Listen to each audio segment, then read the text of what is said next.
University student, Ashley Stanton.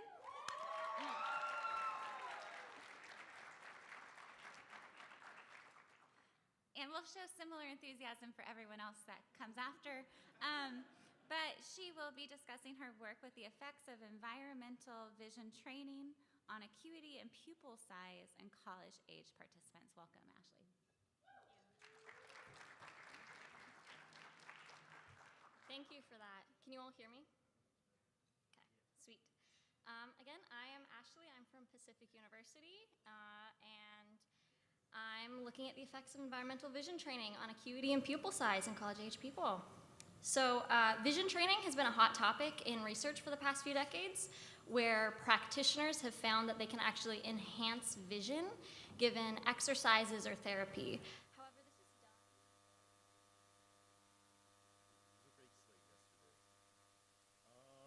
So, without further ado, since we do have to stay on time, I'm going to introduce today's first speaker, and that is Peyton Badger from the College of Idaho.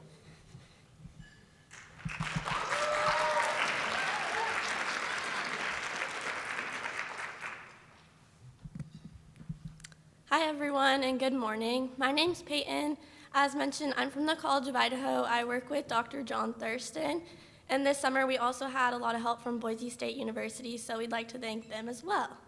My project is on the tandem carbon nitride myeloperoxidase catalyzed production of hypochlorous acid for antimicrobial applications.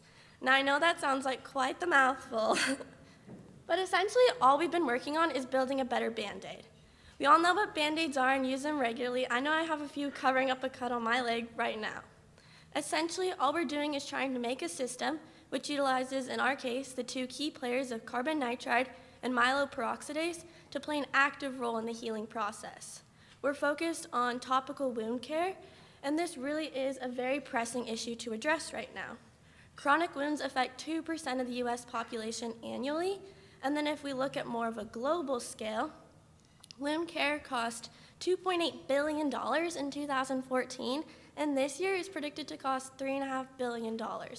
So definitely a worthwhile industry to invest in.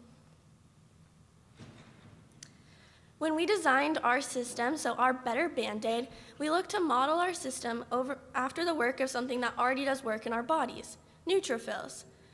As many of you probably already know, neutrophils are the first line of defense in our bodies. When a pathogen enters into our bodies, the neutrophil is the one that's first on the scene. There are two main enzymes that are part of the neutrophil's defense system. The first of these is NADPH oxidase. The role of this enzyme is to take oxygen and convert it into superoxide radical anions. Superoxide then dismutates into its more stable form of hydrogen peroxide. The second enzyme that the activated neutrophils release is myeloperoxidase. In the presence of chloride, or salt, which is naturally in our bloodstream, the myeloperoxidase can convert hydrogen peroxide into hypochlorous acid. So our system utilizes a material known as carbon nitride as the functional equivalent of the first enzyme, the NADPH oxidase, and then we've paired it with the second enzyme of myeloperoxidase. So we've essentially replicated what's already happening in our bodies. To give a little more info into what carbon nitride is, because many of you probably haven't heard of this material before, it's something that we've been working with in our lab for a long time. Visually, you can see that picture on my slide. It's just a yellow powder. And what it does is it acts as an organic semiconductor, so it's metal-free, and when you irradiate it with light, it makes a wide range of reactive oxygen species. It'll reduce oxygen and then make things such as hydrogen peroxide. We have worked with this catalyst for many years in order to optimize its production of hydrogen peroxide. So we've really gotten it to produce quite high levels of hydrogen peroxide, and the way we've done this is by doping our catalyst with potassium cations. So if you look at the structure of carbon nitride, it's in these sheets and it has gaps in those sheets. The potassium cations go into those gaps and they increase the reactivity of the catalyst by bridging these gaps and giving the electrons a longer lifetime when the light is shined down upon them. Although hydrogen peroxide is a worthwhile goal and something we've been focusing on for a while, some microorganisms do have enzymatic defense mechanisms against it, and that's why we've been looking to create more of a tandem system moving forward. Before getting into that, I did want to show how we've optimized our catalyst. So you can see on this graph, this is the production of hydrogen peroxide due to irradiation of our samples. That bottom line is the pure carbon nitride itself, and then that top line is the activity that we've gotten after introducing the potassium cations. So you can see just how influential that potassium is in the activity. We're getting up to 34 micromolars of peroxide per gram of catalyst in a minute, which is really quite a bit and when you look at the impact that that does on some kind of system. Now that we optimized our production of hydrogen peroxide, we wanted to pair that with the enzyme amyloperoxidase in order to ultimately produce hypochlorous acid, which is our goal here. Because when you look at hydrogen peroxide, I mentioned those enzymatic defense mechanisms that some microorganisms have, and that makes it kind of difficult to go after more complex targets. If you look at something like more of a catalase-positive bacteria, a biofilm, an endospore, it's a little bit more difficult to go after that with hydrogen peroxide. However, hypochlorous acid is a lot more effective against things like endospores, fungi, and viruses. And if you look at planktonic bacteria, hydrogen peroxide and hypochlorous acid are relatively similar in their activity, but then if you change this to biofilm bacteria, the activity of hypochlorous acid, again, stays about the same, but the activity of the peroxide is greatly reduced. So that's why we've been working so hard in order to make hypochlorous acid moving forward. For those of you who might not know this, hypochlorous acid is essentially bleach. So that just kind of simplifies what it is. It's a very strong oxidant, and it has low levels of animal toxicity. So as I went over earlier with neutrophils, this is something our body's already producing, and so it does have low levels of toxicity and is a worthwhile goal to be making on demand, as we are with my system. So overall, my hypothesis was that if I coupled the hydrogen peroxide production by my potassium-doped catalyst of the carbon nitride with the halogenation activity of the myeloperoxidase enzyme, this would allow for not only efficient production of hypochlorous acid, but also enhanced antimicrobial activity compared to just the peroxide alone. So this diagram I made, and it kind of breaks down the process pretty well. So we take elemental oxygen, we use our potassium-doped catalyst. With irradiation, it'll reduce the oxygen to hydrogen peroxide. We then incubate hydrogen peroxide, sodium chloride, so salt, and our enzyme together. When incubated, they're able to produce hypochlorous acid. So in order to go through this process, there's some specific methods that we followed. In preparing the carbon nitride catalyst, essentially you take potassium chloride and urea and you anneal them at very high temperatures, and that produces that yellow powder that I showed you before. Then to take our catalyst and make hydrogen peroxide, we irradiate it with visible light. So we put it in aqueous 10% glycerol solution, and then we irradiate it for increasing periods of time. We then quantify the amount of peroxide that we're able to make with a DPD horseradish peroxidase assay. Once we have our hydrogen peroxide produced, we're able to turn it into hypochlorous acid by combining it with a buffer, the myeloperoxidase enzyme, and chloride. We incubate that for about 30 minutes, and then we're able to quantify the amount of hypochlorous acid that we've made with two complementary assays. The first of these is a fluorometric assay, which uses aminophenylfluorescein, and the second one is a spectrophotometric assay that uses rhodamine B. Rhodamine B is this bright pink dye that's on the bottom, and when you expose it to that hypochlorous acid, the hypochlorous acid degrades the dye, and so it goes from bright pink to essentially colorless. And then this picture, I didn't explain this, but this is our carbon nitride catalyst when exposed to light. So it looks kind of cool under the light like that. Once we made our hypochlorous acid, we challenged Pseudomonas bacteria as our model pathogen to test out if there really was enhanced antimicrobial activity. So the first assay that I'll get into is the aminophenylfluorescein assay. That is our fluorometric measure of activity. So in this graph, it shows the amount of hypochlorous acid, which correlates with the irradiation time of our catalyst. So if you radiate our catalyst for longer times, you make more peroxide, which then gets converted into more hypochlorous acid. Greater amounts of hypochlorous acid relate to a greater fluorescent intensity of this dye. So this was just one way that we proved that we were in fact making hypochlorous acid, which was our goal. The second way that we proved that we were in fact making hypochlorous acid was with rhodamine B. So that was that bright pink dye that I showed you guys.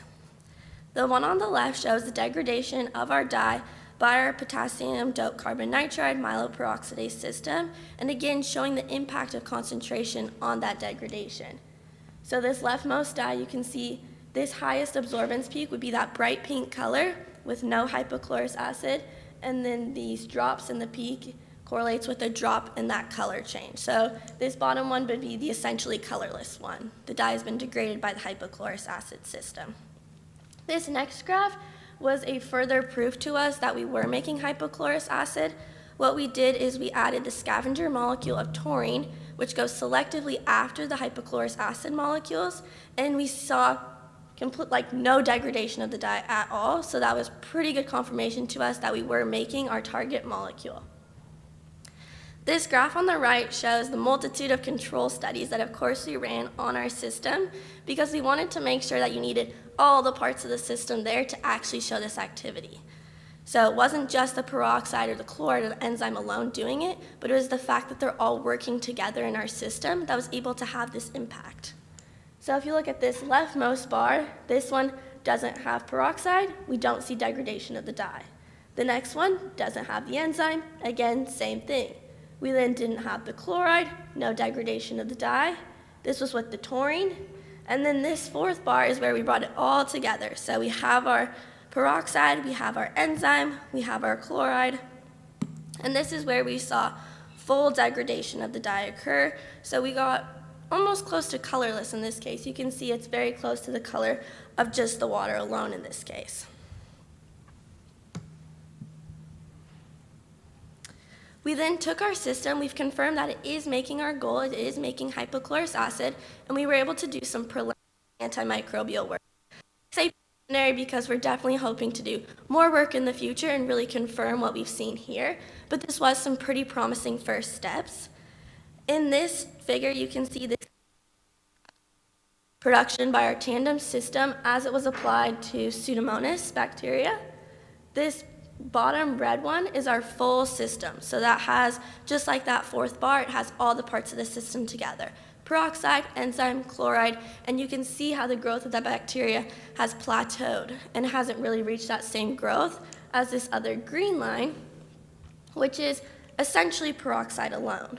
So that is, well, it has peroxide and salt, but no enzyme, so it's not able to make hypochlorous acid. And so you can see how its growth has taken off in comparison to the hypochlorous acid. We're not quite sure why it didn't reach that lag phase, but we do want to repeat these results and see just how promising this system could be moving forward, especially if we apply it to more bacterial strains or other targets. In conclusion, my tandem system with the potassium doped carbon nitride that we've worked to optimize, and then the myeloperoxidase enzyme did successfully generate hypochlorous acid. We showed that with two complementary assays, both that increased fluorescent activity of the aminophenylfluorescein, and then that oxidation and degradation of the model pollutant with the rhodamine B dye. We also employed the selective scavenging agent of taurine to further prove how successful our system is in making hypochlorous acid. The hypochlorous acid that we generated was then put into a target antimicrobial application with the model pathogen of Pseudomonas, and it did show very promising results here. So moving forward with this research, like I mentioned, our immediate next step is to replicate our antimicrobial work, look at more complex targets. We're especially interested in fungal targets or biofilms moving forward, and we think that this is an application that not only would be especially applicable to our world right now, but it would also show, hopefully, even more enhanced activity of hypochlorous acid relative to the peroxide. We had so much success in degrading the the rhodamine B, that dye, that we're pretty hopeful that we'd also have really good success degrading cell signaling molecules that bacteria use to communicate with one another. So not only could we go after the monopathogen itself, but also those communication molecules too. A kind of system that we're looking at alongside this is the route of chemotherapy. So if we applied our system as a pre-treatment to cancer cells, then we might not need to apply quite as much chemotherapy drugs, and then we could reduce some of the incidental toxicity that's associated with those chemotherapy drugs. So that's one route that we're looking into. Now, looking at this research right now, you might ask, well, it's kind of in two parts and it's this yellow powder, and we do realize that. We're confirming the success of our system, and then our goal is to develop some kind of freestanding device or material, something like a hydrogel or a covering that you could actually put on a wound in order to apply this with greater functionality in the real world. So big picture, we see great possibilities in the realms of topical wound care, also targeted chemotherapy like I mentioned, and then one exciting thing that we're looking into is dental work. This is a field that they're already using purple lasers in the bacterial infections in your mouth. They're already using that, and our catalyst is light activated, so it's a really easy application that we see as pretty exciting for our humble little Band-Aid we're creating. So if you have any questions, I'm happy to answer those. I also have a QR code if you'd like to see my list of references and acknowledgments or look at any of the papers that I looked at. You're welcome to do that. Thank you.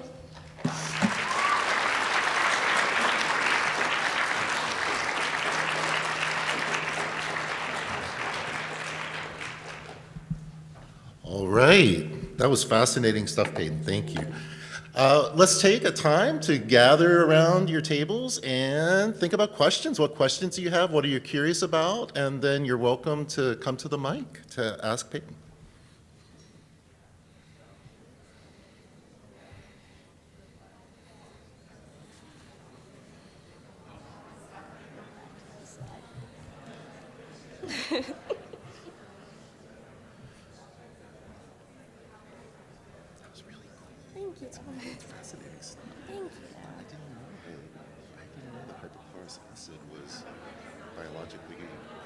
Yeah, because we think like bleach in that high concentration. Yeah, we think of, but there's so many. There's lots of these small molecules that are, that are used as fleeting kind of reactive species that are really fascinating. Yeah, and that's so much of our work. We've looked at the superoxide, the hydrogen peroxide, and even hypochlorous acid.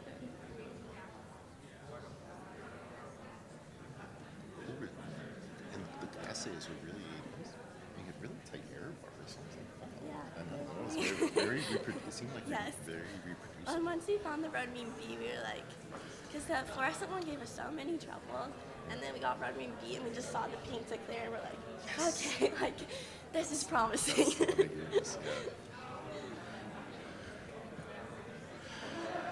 Okay, folks, we're ready for any questions.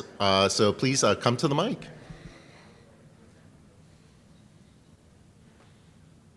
Don't be shy. Be curious.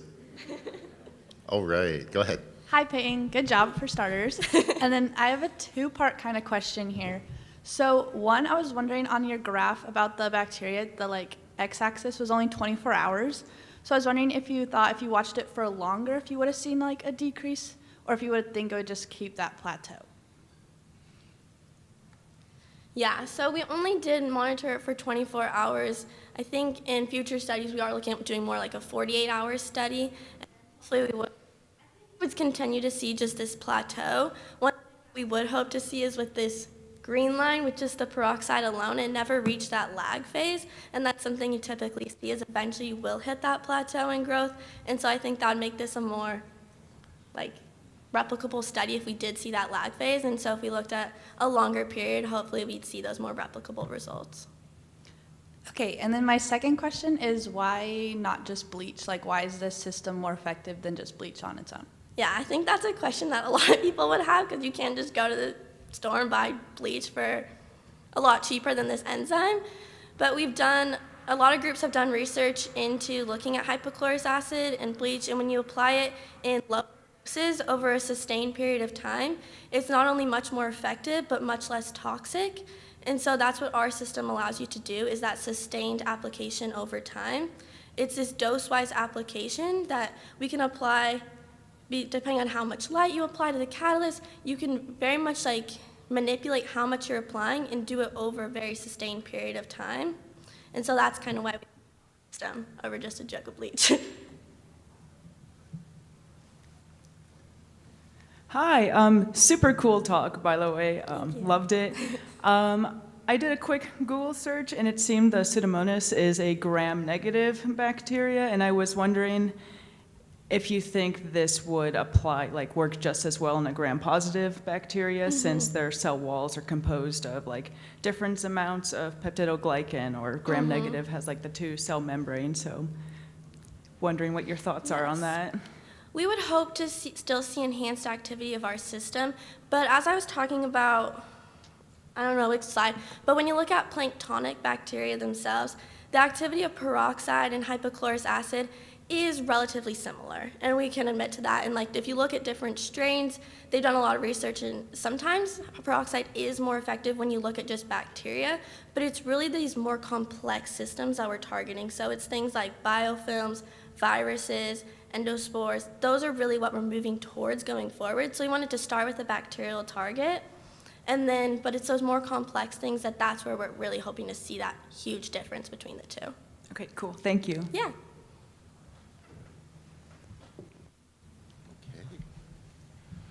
Well, to stay on our schedule, let's give a round of applause to Peyton.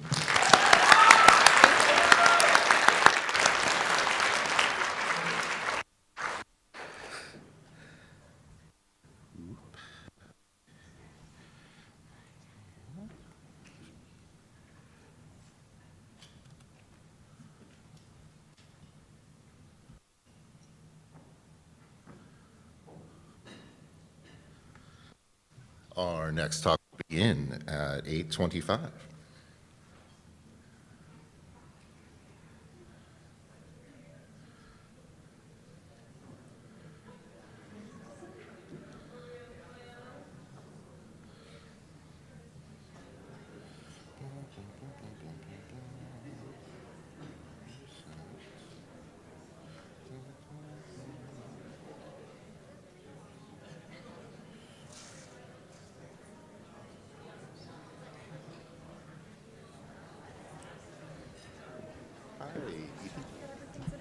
Yeah.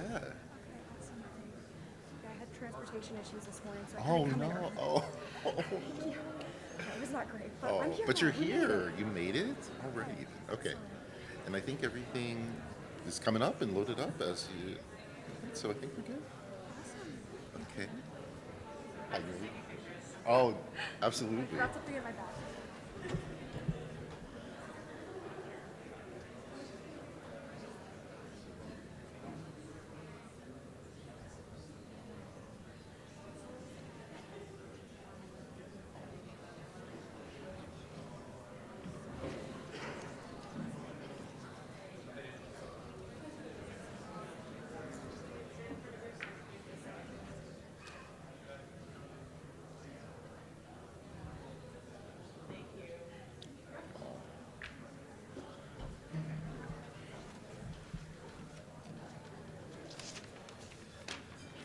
Just trying to make sure I understand how everything works.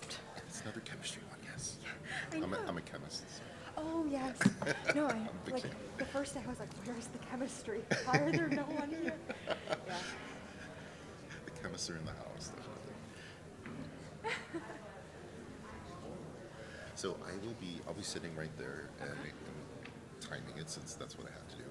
So I'll give you like a 3-minute warning at about the 12-minute mark, because you're 15 minutes roughly. But it seems like timing seems to be fine with these 25-minute blocks. Then I'll come back up. We'll have the 1-minute huddle where people gather to ask questions, and then we'll open it up to the crowd. Okay, awesome. Thank you. Sounds great.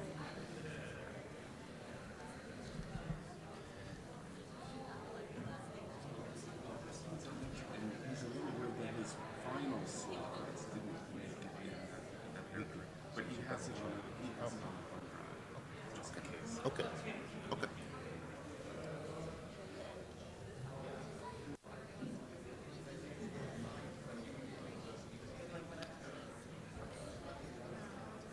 How's your morning going? It's going okay. caffeinating, and it's going pretty good though. My students all presented yesterday with poster sessions, and they did really well. It's fun. It's such a fun conference.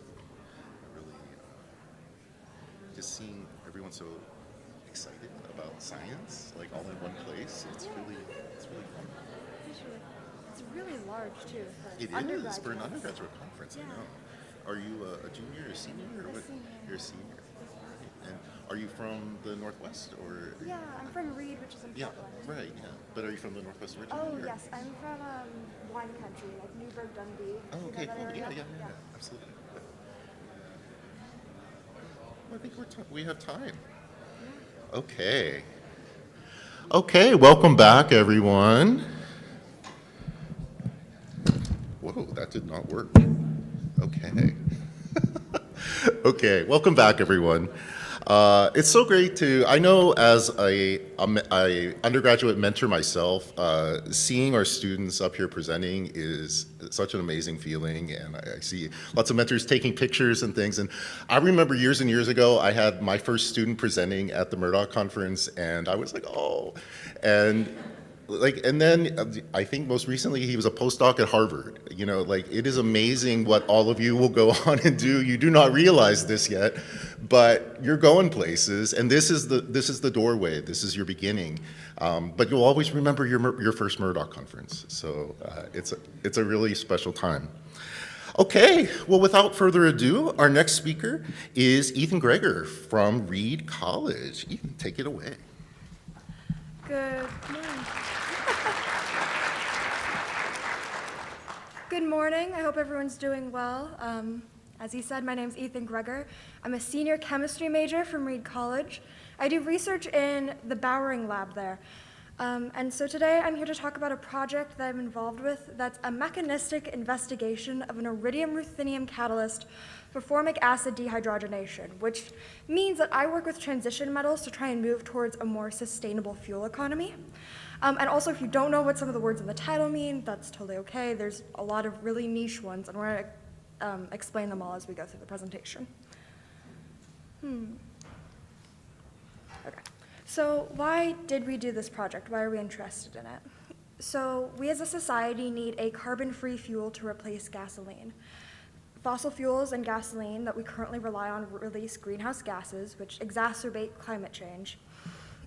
And so we need to find sustainable fuel sources that we can rely on for years to come without killing the planet. And they need to be carbon-free because any fuel that has carbon in it, when you burn it, it's going to produce carbon dioxide or something of the like. It's going to produce a greenhouse gas. So hydrogen gas has a lot of potential as a fuel source. It has the highest energy to mass ratio possible that we know of on this planet.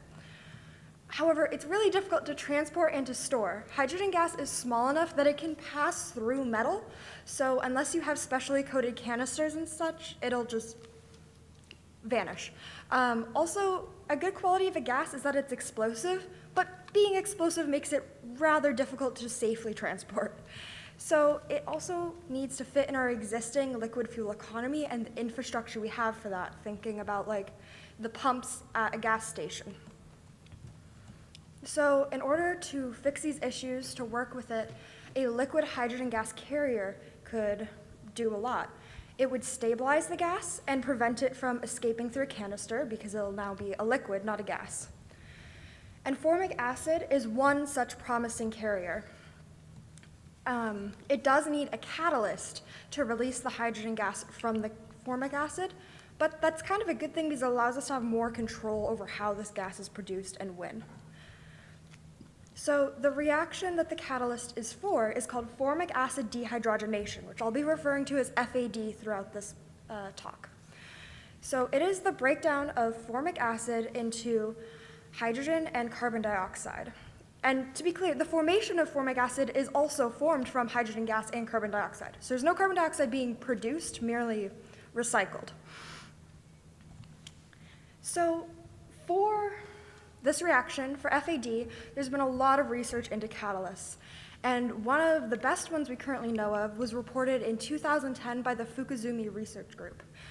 They reported a new iridium-ruthenium catalyst, and you can see There's the iridium, and there's the ruthenium. That's why we call it an iridium-ruthenium catalyst, and that's mostly how I'll be referring to it. It was the best catalyst for FAD at the time it was reported, and it's still one of the best almost 12 years later, which is very impressive given how quickly chemistry can move. And we will talk more about the structure as we go, but it's just important to note there are 2 metal centers, and this basic structure of having all the rings kind of like clustered around one metal. So the goals of my lab going into this project, our overall goal was to figure out how does the catalyst work. Despite it being such a good catalyst, there's been very little research done into it. Everyone just kind of accepted, wow, it's great, and moved on. Which, who can blame them, but we like looking at the details of things.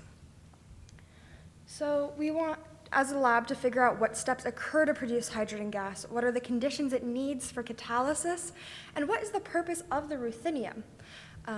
Because the hydrogen gas during the reaction, we know interacts with the iridium directly and not with the ruthenium directly at all. So why is the ruthenium there? Why does the ruthenium make this a better catalyst than it would be on its own? So my goal personally was to synthesize an iridium zinc version of the catalyst, where zinc will replace the ruthenium right here, but the catalyst is otherwise unchanged. And zinc and iridium have a similar size, the same charge, but very different properties, which hopefully will give us a lot of insight into how this structure is working. So the interesting properties of ruthenium, as I alluded to. In the blue box, there are these 2 compounds, and both of them are famous for being photoactive, which means that when exposed to light, they make a reaction run, and they run faster. They have different properties in some way. But in the green, that's our iridium-ruthenium catalyst, same one we've been looking at. It's not photoactive at all, despite you can see how it's essentially made up of the 2 compounds in the blue box. So what's going on? Why isn't it photoreactive, especially the ruthenium molecule in the red circle? It is incredibly hard to make it not be photoactive. It wants to be so badly. Ruthenium in general is really photoactive. So it's impressive and really curious that we're not seeing any photoactivity. And zinc is not a photoactive element. It just really isn't. So that's why we want to make an iridium zinc version as well, to see if there's unique properties of the ruthenium in play that are helping this catalyst be so good at what it does, or if it's simply the presence of a second metal. So in order to make this iridium zinc compound, which is down here, and to be clear, this is a brand new compound. It has not been made before. So we needed to make a plan. Our first plan was to create the iridium and the zinc parts separately, and what we're calling a convergent synthesis. And we came up with this plan because it's quite similar to the original synthesis that Fukuzumi released for the iridium-ruthenium catalyst. And so to go through it, the first step to make the iridium molecule was we had to break up this iridium dimer on the left, because that's the commercially available reagent we have. So we split it with this bipyrimidine into 2 molecules with the bipyrimidine. And you can see how the pink half of the dimer with the blue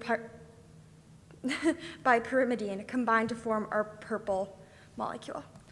And this is what it looks like when it's made. I think it's a very lovely yellow color. It's always fun to share. So the second step was we needed to replace the chlorine ions with something weaker. So the ion of choice for us was triflate ions. The structure is up in the corner in the box. And these just bond more weakly to the metal centers so we can remove them more easily when we later need to. Because that's the removal of that triflate, that's the active site that allows the catalysis to happen.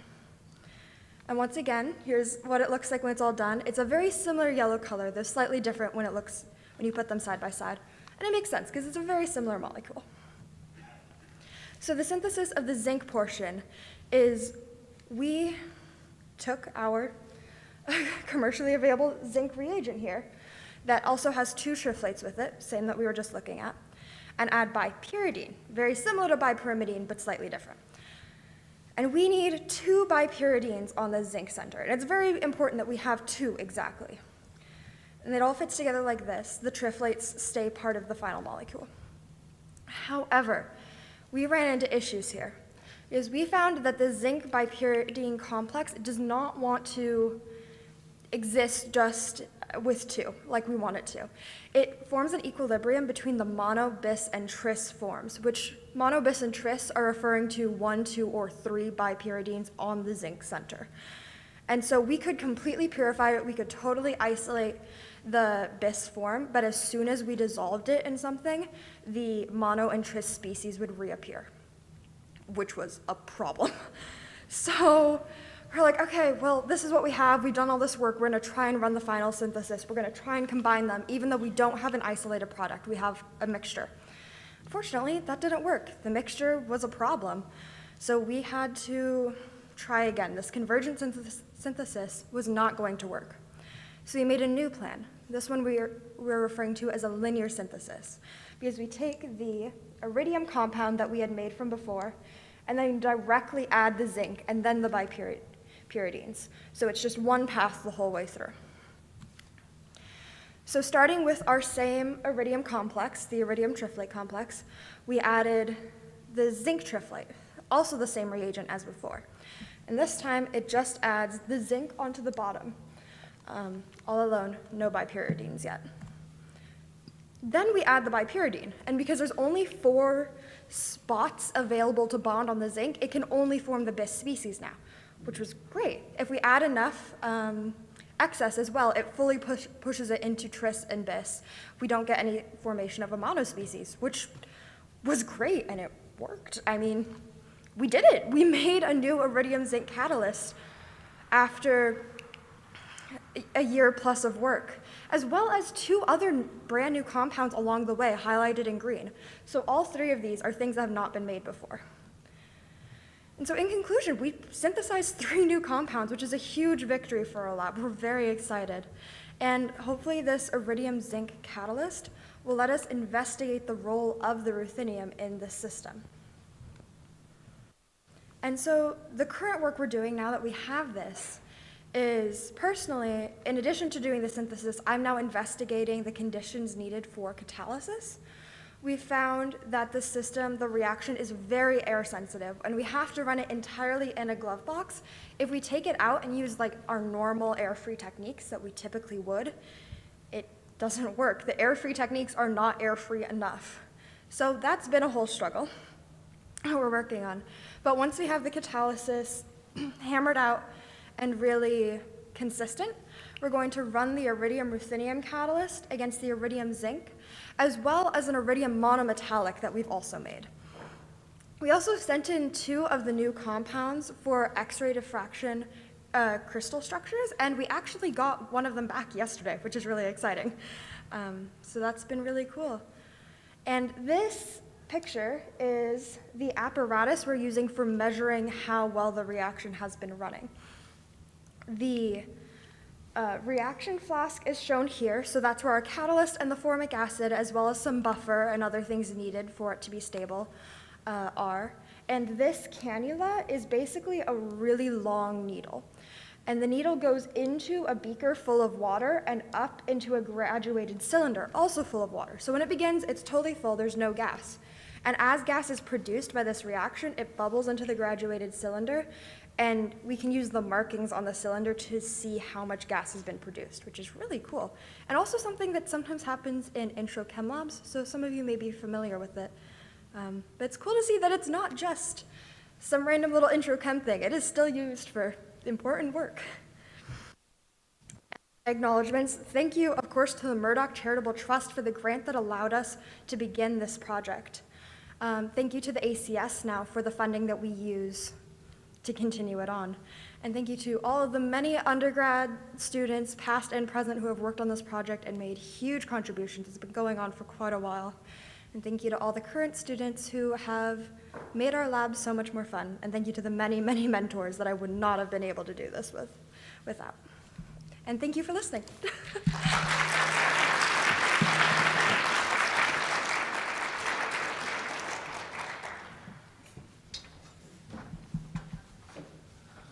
Okay, everyone, it's table huddle time. Let's think of some questions. We had a great dive into inorganic chemistry.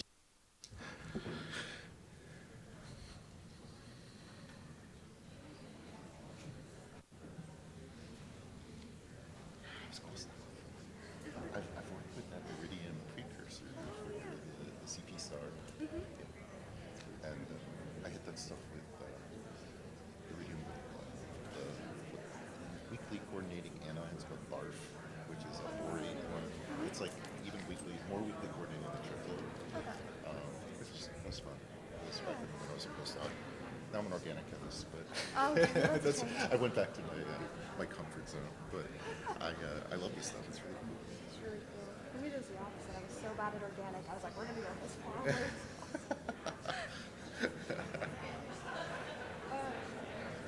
I saw your phone as you set it down. Was my time really only like less than 12 minutes? No, Oh, I okay. wasn't sweating. No, I just knew that you were good time-wise, so I didn't put it. Okay. I'm sorry.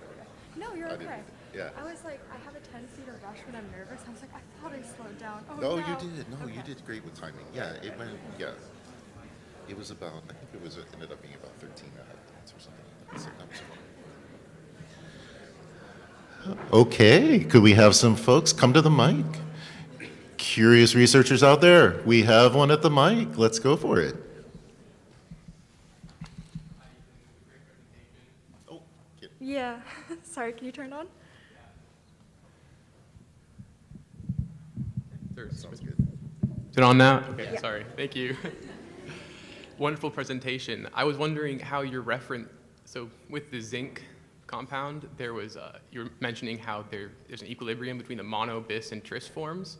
And I was wondering how your reference was able to isolate just the bis form of the ruthenium version, or is there a difference between the zinc and ruthenium? So the ruthenium was done slightly differently, just based on how the stability is. Sorry, I'm trying to get back to this. So they actually formed the full circle around the ruthenium. So they attached the bipyrimidine to the ruthenium first, and then the two bipyridines, and then added the iridium, but just like this portion.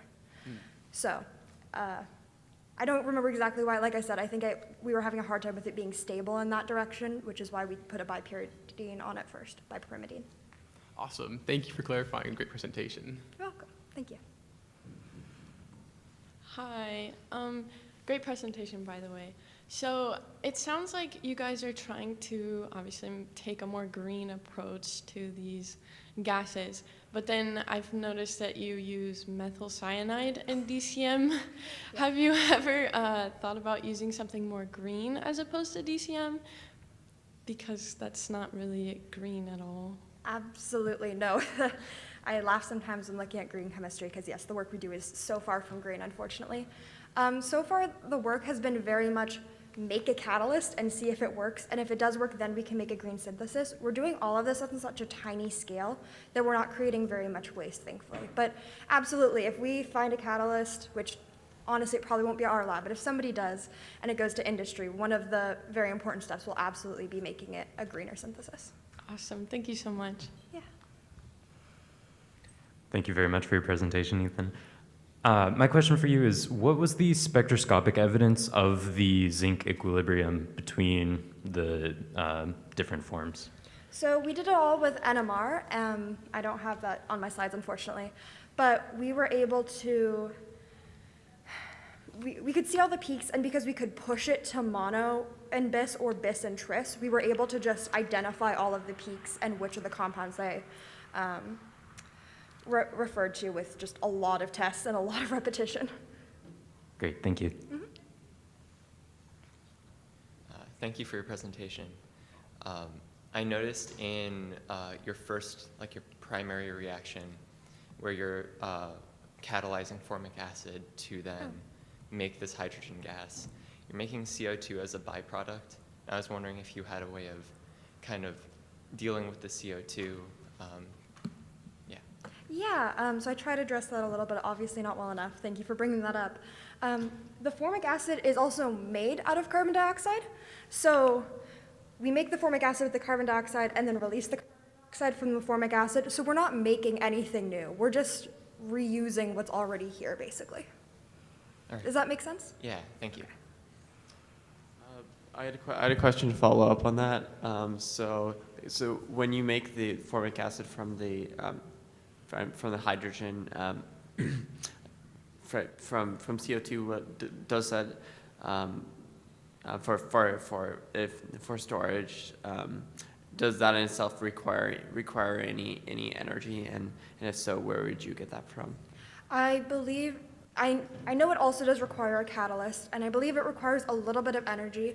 And I think the idea is to do it likely with solar. Don't work in that branch as much, but I know there's a lot on that as well. And I think the idea is to use solar, water, kind of sustainable energy sources that we can acquire more easily to then fuel the production of this. But the energy cost is pretty minimal, so. Okay, thank you. We'll do one last question. Hi. Hi. I had a question about your linear synthesis. Okay. I have a lot of slides, sorry. Yeah, go for it. Oh, yeah, So, there it is. through your synthesis, with the addition of the zinc and then the bipyridine, did that result in a stereo-specific addition where you were having that specific stereo isomer, or were you ending up with a mix of the two? Because they're symmetrical molecules, to the best of my knowledge, I'm not great at OChem, it's not, it can't really be stereosymmetric because you can just turn it around no matter what. Okay. Thank you. Thank you. Okay, let's thank Ethan one last time.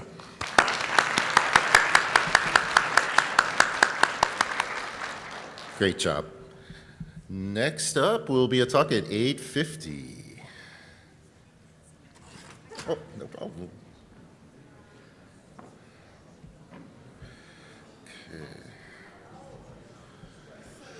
Okay.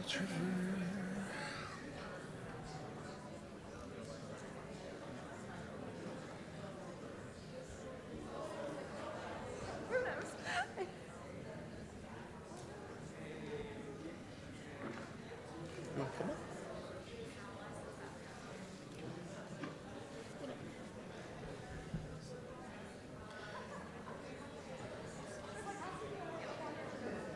Hey, Trevor. Good morning. I heard you have, this is the old version. Yeah. Okay. I have the new version. Okay. I will get rid of the old version. There we go. And should be this one. I had it right the first time. There we go. There it is. Okay, let's bring it up. Make sure it's coming up.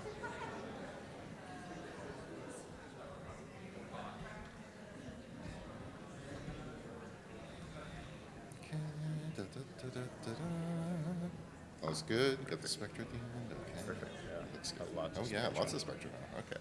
Cool. Looks good. Is there a pointer? There is a pointer right Awesome. here. There's a. This is the green laser here. Yep.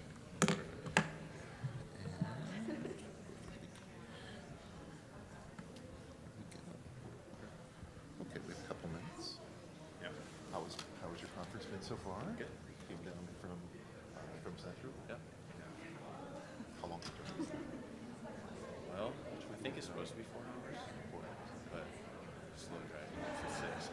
Do you go down through Yakima and head over? Yeah. Yeah. That's the fastest way. Yeah. Going over The paths is or more. whatever. Yeah. You never know. It's snowing up there. Yeah. It's good. And you're in the chemistry department. Yeah. Excellent. Yeah. 3 chemists in a row. Yes. Get out. I know. And you like organic, so. Yeah.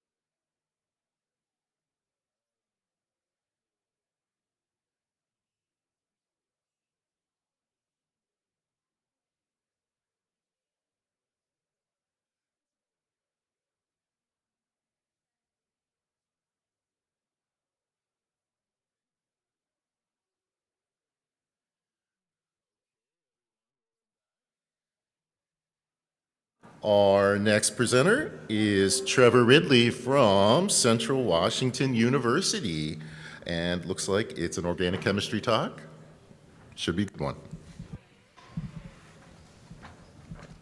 Hello, everyone. My name is Trevor Ridley, and I am very thankful and excited to give this talk today on my project, which is a phytochemical investigation of Dahlia cylindriceps. So first off, you may be wondering why natural products? They have shown great classic examples of medicine, and the first example I brought here is penicillin, which came from the fungus Penicillium notatum, which is great for bacterial infections, as well as the next example, which is artemisinin, which is an anti-malarial, which was awarded the Nobel Prize in Medicine, as well as right here in Washington, Taxol, which is a multi-billion-dollar anti-cancer drug. So not only does medicine provide, or natural products provide examples in medicine, they also provide targets for synthetic organic chemists, as well as extensive pharmacological studies, and they also provide insight into how plants can defend themselves in their different environments. And as we've seen in our Dahlia genus, there is a lot of structural diversity by looking at these 4 compounds that we have found in Dahlia. They are very wide-ranging, and because they have such different structural diversity, they have wide-ranging biological activities. So my project was Dahlia cylindriceps, which was harvested in southeast Colorado at that star right there, and that is a picture of it on the left. And once we got it back, we separated the aerial parts and the root parts and started our isolation, which our isolation uses successive chromatographic techniques, starting with VLC, which is short for vacuum liquid chromatography, which is shown on the left here, which separates compounds with 12 fractions ranging from nonpolar to polar. And once we get those fractions, we put them in the Cefidex LH20 chromatography, which is shown here on the right, which separates compounds from their size as well as their polarity. And then once we get those fractions, which ranges around 100 to even 300 sometimes, we put them through the gradient column, which is right here, continuous gradient column, which separates compounds with slight differences in polarity. And if we still don't have a pure compound, we will use a step column, which separates them by polarity at very low weights. Throughout this process, we use thin layer chromatography to determine if the structure is pure or not. So looking at this first example on the left, this would be one of our first columns that we run, and those would be the 12 fractions. So looking at this compound right there, it's hard to stay steady. We would put that through another column, and we would then get these fractions here, and we would try to isolate this compound right here, so we put it through another column, and finally get the pure end product at the end. And the colors come from, we spray sulfuric acid and vanillin on it, which reacts to it to bring out these wide variation in colors. And to determine the structure, you may or may not have heard of spectroscopy by now. We use one-dimensional and two-dimensional NMR to determine these compounds. And this is actually a spectra of the compound that we found that was new in Dahlia cylindriceps. And in this range, we'll show the aromatic range, indicating that there are aromatics in this new compound, as well as the methyl sides up here, and the alcohol peaks at the end, that broad little peak at the end. Carbon NMR is very vital in this process because without knowing where the carbons are, how many carbons there are, there's no way we determine the structure of this compound. So the top spectra right here indicates all of the carbons in the compound, with this black and very big peak being the solvent that we use. Now from there, we use depth NMR to determine which carbons are where. And in this spectra, we can determine the CH2s are pointing down, as well as the CHs and CH3s are pointing up. So determining the difference between the CH3s and the CHs, we use this next spectra, which determines the CHs. And there are some missing carbons up here, which we can determine to be quaternary carbons, which means that they aren't bonded to protons or hydrogens. So two-dimensional NMR COSY, which stands for correlation spectroscopy, relates proton to proton correlation, so the hydrogen correlation to the other hydrogen. For example, looking at our compound right here, we knew that there was an aromatic in our compound. So looking at the proton on carbon 6 and carbon 5, we find that there is a cross peak right down here with the proton at carbon 5, or the proton at carbon 5, indicating that there is a correlation between the two and that they have to be right next to each other. Another COSY expansion is on the other aromatic ring that we found. Looking at the proton on carbon 4, we find that there is a cross peak with the triplet here at 2.19 ppm, indicating that they are right next to each other in the compound, as well as looking at the proton on carbon 2, indicating that there is also another cross peak with the same triplet here, indicating that there is another correlation between these two. So using this, we can determine where the protons are on the compound. And two-dimensional NMR nuclear single quantum correlation, which is HSQC, relates protons to carbons, which is a huge deal in this because it takes a lot of the guessing game out, or structural determination, because now we can finally determine which carbons bond to which protons. For example, we have our same protons here, the carbon 6 and carbon 5.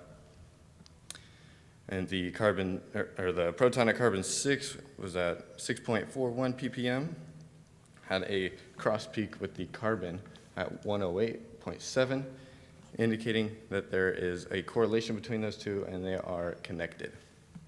As well as the proton at carbon 5 had a cross peak with the carbon at 129.4, indicating that there is a connection between those two. Two-dimensional NMR heteronuclear multiple bond coherence, which is a long word, but it just basically means that there's a correlation between the carbons and the protons 2 to 3 bonds away, which is huge because it can really confirm where things are on the compound. So in my first example here, we have the two aromatic rings that we have determined earlier. Using the proton on carbon 5, we can indicate that there's a cross peak with the carbon 3 bonds away, 1, 2, 3, at carbon 4, indicating that there's a correlation between those two in the spectra, as well as this. So we've determined this side chain in our compound, but we weren't sure where. So using these two protons here, we can indicate exactly where that is. So looking at the top spectra here, that doublet here is at 3.28 ppm, and it had a cross peak with the carbon at carbon 8 at 116.1, which is 2 bonds away, giving us one example of where it is on the molecule. And looking at the bottom spectra here, we have the same doublet having a cross peak with the carbon at carbon 9, indicating that those two are actually seeing each other in the NMR, as well as the cross peak with the carbon 7, indicating that those two also are seeing each other in the NMR. So with these 3 cross peaks, it gives us enough evidence to determine that this is the only place the side chain can go on the molecule. There's no other place with this data.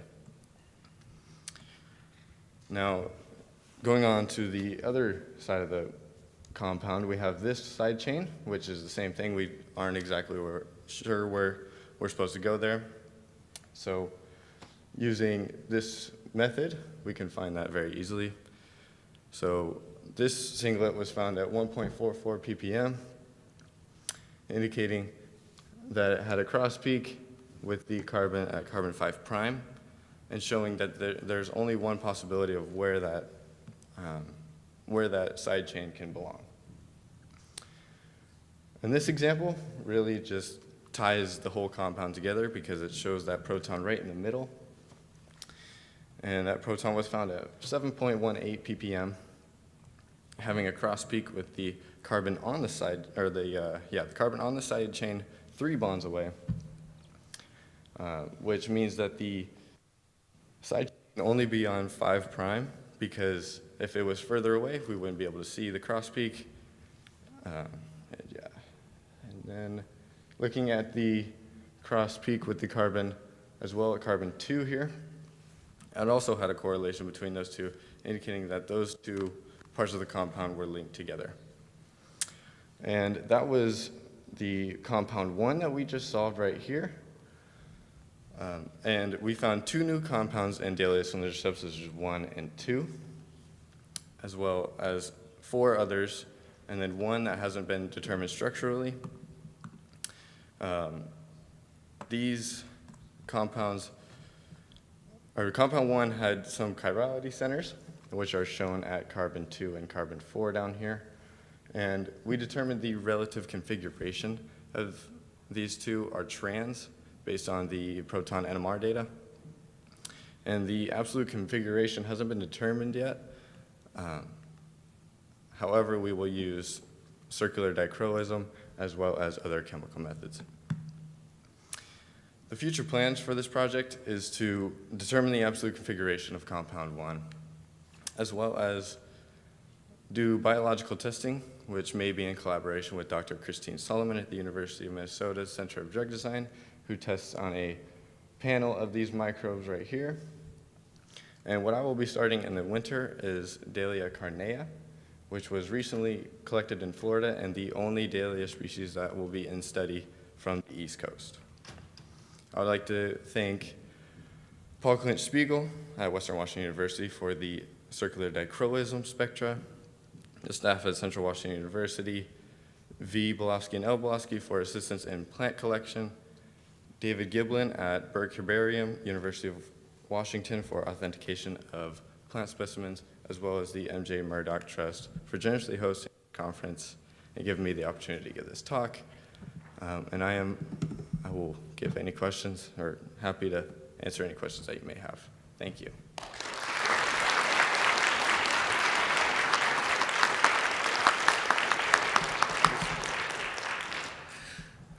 Okay, at your tables, students, faculty, and friends of Murdock, please gather round.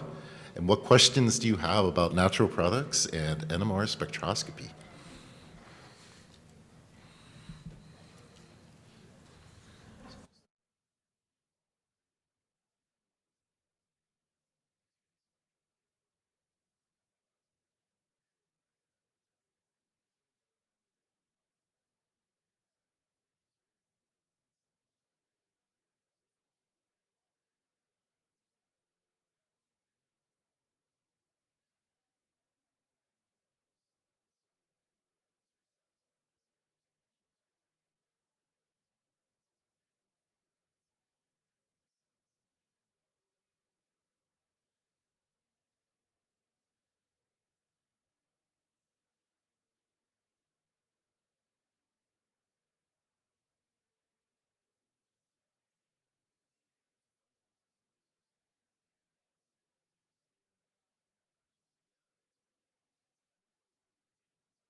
with your questions for Trevor, and we'll kick things off. Welcome. Hi, great presentation. I don't know if I just missed it, but I was wondering what your motivation was for figuring out the configurations, what applications it could have. So we determined the structure just based on, because it's new. This compound hasn't been solved before, so that's the reason why we use the different structures to determine them, or the different spectra to determine the structure. Okay. All right. Thank you. Yeah. Hi, great presentation. I was curious if there was anything interesting about the plant species that you were investigating that warranted a natural, examining what compounds are in it. What's the difference between other plants and this one? Yeah, sure. Well, there's these compounds are very dry. They are in sand most of the time, the areas. And we determined it's just very different from any other plant, and then using that we can just find the microbes, how they fight against them with their different environments. Thank you.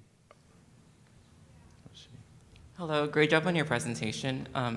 Towards the end of your presentation, you said about determining absolute stereochemistry when you're talking about the chirality of the molecules.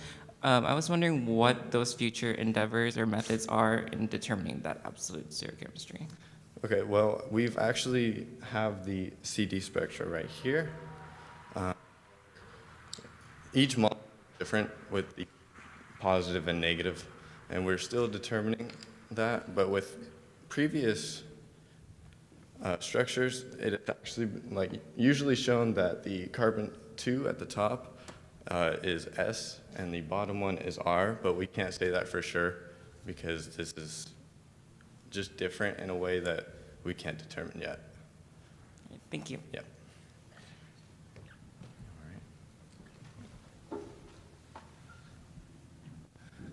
Okay.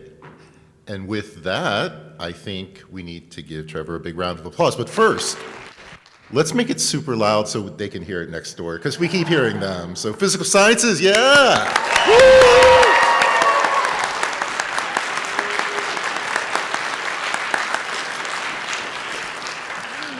Okay, that brings us to our little intermission here. So our next talk will be at, let me double check this, 9:35. Nice job. Thank you. Congratulations. Great work.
Okay, so is this the talk? Yes, it is. Okay.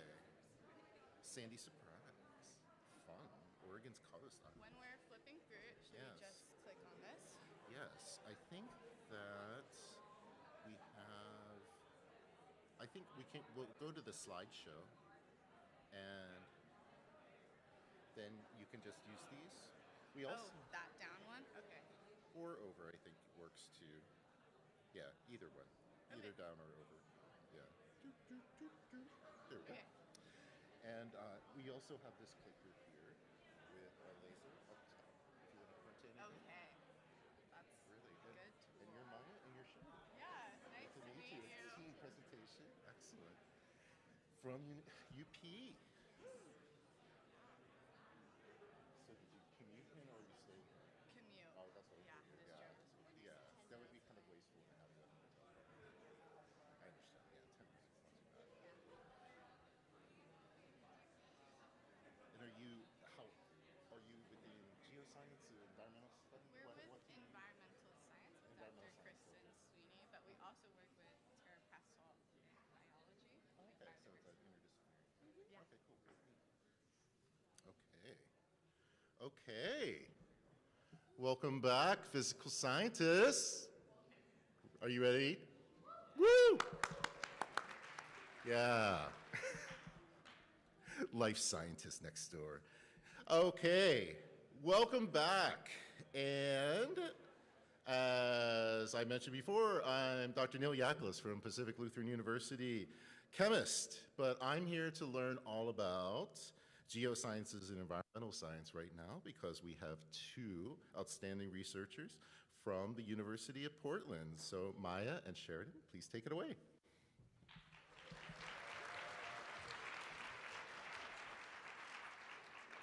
So, hello, my name is Sheridan Todd.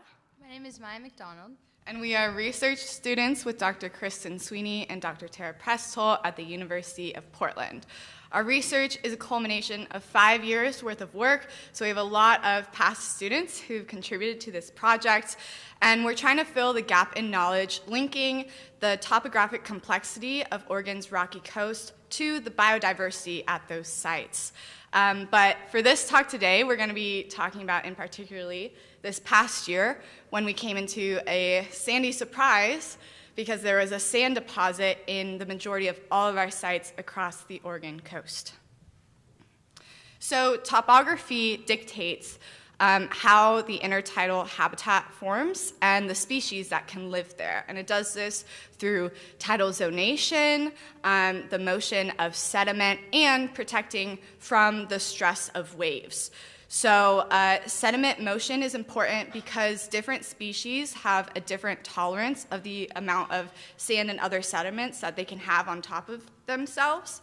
And then different species can also tolerate a different amount of wave force. So low tide species like nudibranchs, which are sea slugs, are very delicate and they wouldn't be able to take the force of waves that, say, mussels and barnacles can take. So this image shows tidal zonation. You can see in the upper corner that there are mussels and barnacles, so those would be our high tide species. And then going further into the tide pool, there are mid-tide species like anemones and sea stars. And then deeper down, there are potentially low tide species in that calm pool of water, and that's where you'd find nudibranchs. So the intertidal biota can also impact the rock itself. So an example of this is through boring and chemical alteration. So organisms like sea urchins actually bore into the rock structure. So you can see where that big hole is. That's probably from a sea urchin.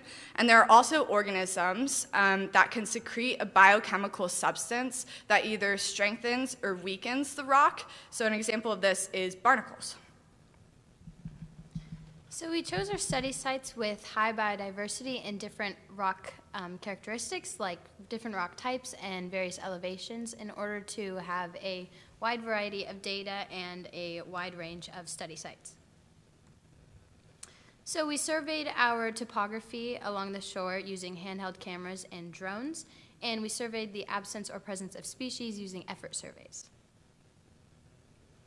And to ensure some repeatability and variability within our surveys, we repeated the surveys over multiple days and years. Our goal is to link topographic metrics to biodiversity using standard correlation techniques. This image shows Oregon's coast, and the different colors correspond to different rock types. And our study focuses on 6 different survey sites, but for the purpose of this talk, we will just be focusing on 2 of them. Our first study site is our basalt site, Strawberry Hill, and our second one is sandstone site, Cape Arago. So this is a drone image of Maya in the field taking handheld photos of our study site. And then all these photos are put into a program called Agisoft Metashape, where we are able to align them and edit them to create this 3D map, which is called a point cloud. And so each of these points has its own XYZ value that corresponds to a real point in space. We are then able to add GPS coordinates to different spots that we took along the tide pools, which you can see where the label boxes are where our GPS measurements are from. And that allows us to scale our model and connect it to a certain spot on the globe. The colors in this map also correspond with the colors that you would see in the tide pool itself.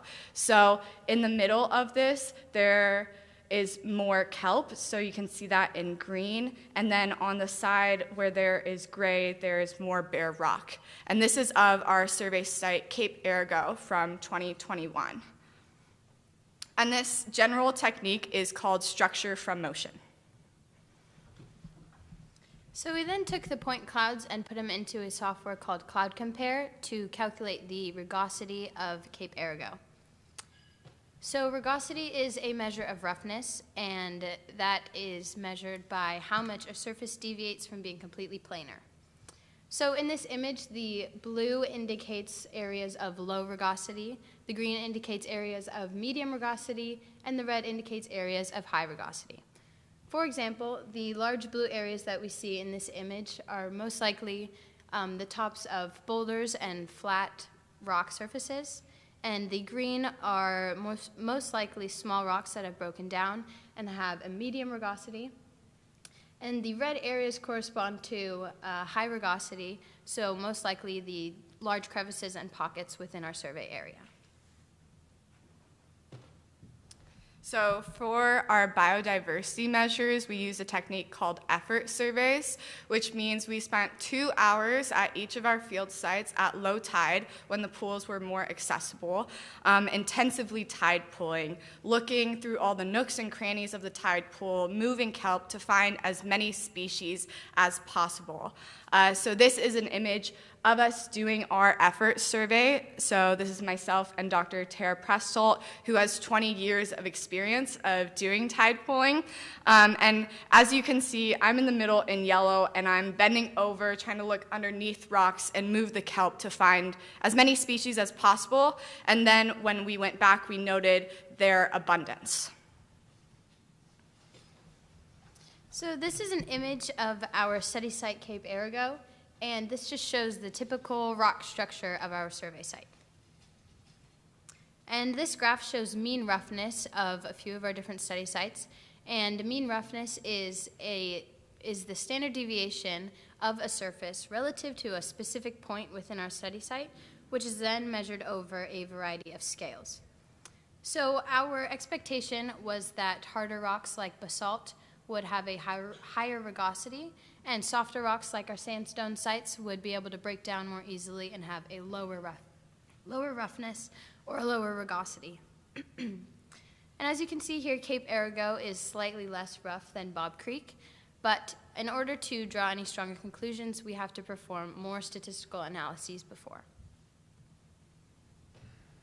So we are continuing to analyze our biodiversity data over the years, but this is a graph from last year, 2021, showing 3 of our survey areas. That is Bob Creek in blue, Cape Arago in pink, and Seal Rock in purple. And as a reminder, Bob Creek and Seal Rock are basalt sites, meaning they're going to be harder, and then Cape Arago sandstone, so it's going to be softer rock.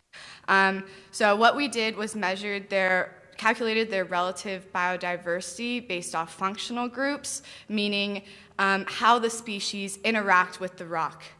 So for example, a biochemical high species means it secretes a biochemical substance that has a high impact on the rock compared to a free swimmer, which isn't attached to the rock itself and can freely move between pools. So for relative biodiversity, we calculated this by considering how many species of the functional groups that we found are compared to the species in total that we could find in the Oregon coast. So if we had 100%, that means we found 100% of the species that we know exist in Oregon at our field site. So for example, on this map, free swimmers, it has about like 35% relative biodiversity, which means we found 35% of the free swimmer species at Cape Arago. So what this graph shows is that Cape Arago had relatively high biodiversity despite being our softer rock, composed of softer rock, and this is compared to Bob Creek, which had relatively low biodiversity but was harder rock. And then going into our final year, we experienced a sandy surprise, and there was a deposition of sand. So for reference, here are some photos from Bob Creek in 2021 before the sand was deposited. And as you can see, there are bulbous rock structures which have deep pools below them, and then going seaward, there are deep channels that can fill in with water. And then after the sand deposit in 2022, you can see just visually that a lot of those deep channels have now been filled in.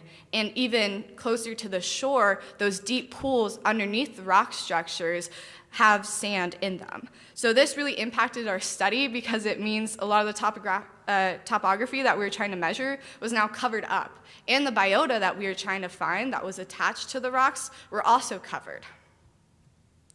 So when we were looking for possible explanation as to why this sand occurred, we contacted our oceanography colleagues at OHSU, who put us in touch with this paper by Anderson et al. From 2018, which looks at sandy beaches in northern Oregon during El Nino years, meaning storm years. So this basically shows that on the southern end of beaches, they tend to erode sand, and then they accrete or accumulate that sand at the northern end of the beach. So this could be a possible explanation, but of course this is just pertaining to sandy beaches, so there needs to be more work done to understand why this occurred at our Rocky Coast site. So the deposition of sand raised many questions, like where's the sand going to travel and how does it affect the biodiversity of our study sites? So in order to see how the sand moved on a short-term scale, we went to our basalt site, Strawberry Hill, and we conducted a survey using the same handheld cameras and drones in order to capture the sand on day one. These images are from our first day surveying. We came back 2 days later and surveyed the same area in hopes of seeing any patterns or where the sand typically would tend to move. But unfortunately, we're unable to visually see how the sand traveled due to the tide coming in and out and the pools of water that formed. So these are digital elevation models from Bob Creek, one of our survey sites. And these images, or these models are from before there was any sand deposition. Our colored image shows our survey site from 2019, and the black and white model shows from 2022. So our hope was to align the layers on top of each other and run a subtraction to calculate the difference in elevation.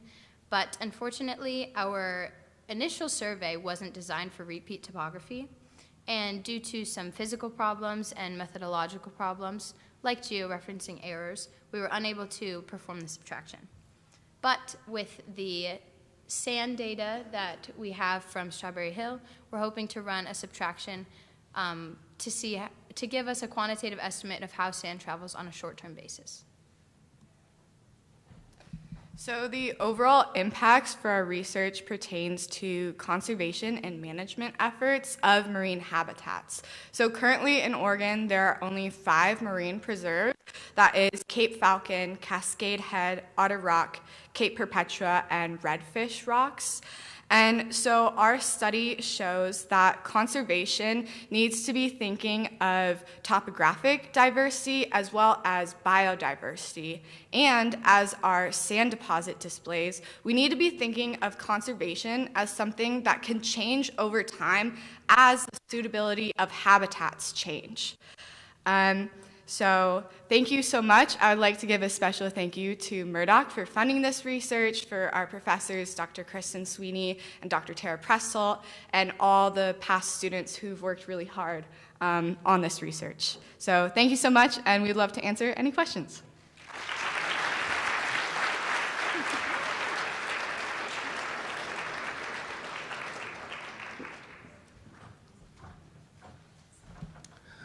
Okay, you all know what to do. Huddle up and come up with some great questions for these young researchers. Thank you. It was so great to Yeah, I've never been tide pulling before I did this research, and now I'm like so obsessed with it. It's amazing. Like how they dig into you can see the vestiges of Yeah. They're super complex, which I feel like is often overlooked. Yeah. And then there's the vegetation covering things that we know, and then the samples. Yeah. I did my first trip down the coast a couple years ago. Sea caves. Oh, cool. Yeah. Yeah. It's so gorgeous. It's so awesome. Very early mornings for low tide. Okay, we have questions. Oh, wow, we do. Okay, we have lots of questions. First up, go ahead. Hi, thank you for that talk. It was really fun to listen to. Yeah. I'm particularly curious, you mentioned that kind of your conclusion was that there's a huge impact that topographical diversity has on biodiversity. I know there's plenty of talk out there about how human influences affect biodiversity directly, but I'm curious if you guys know of any human influences that affect topographical diversity and how that kind of impacts all of this.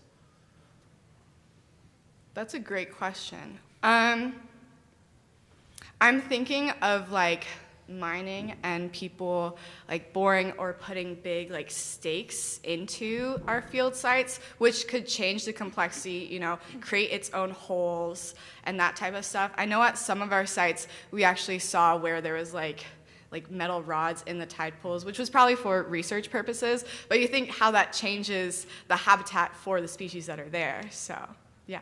Do you think there's anything that like humans do that affect it on a larger scale, or is it just kind of those smaller scale changes?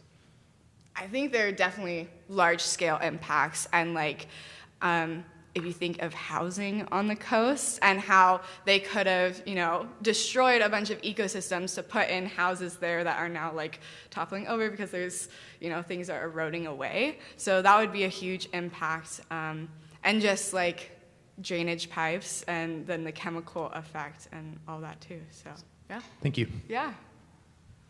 Hi, really good talk, thank you. I was wondering how AgriSoft deals with the pools in the areas you're working with and how that affects the rugosity modeling. Do you want to take it? Sure. So AgriSoft does not like pools of water, and so we have to go through individually each photo and mask out the water in order to perform the calculations, basically.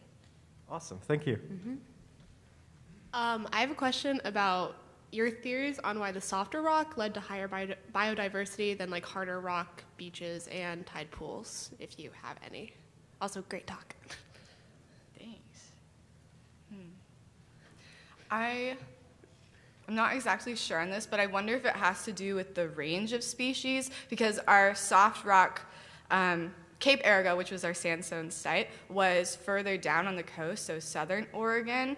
So there could have been a different species range that was able to actually live in that site.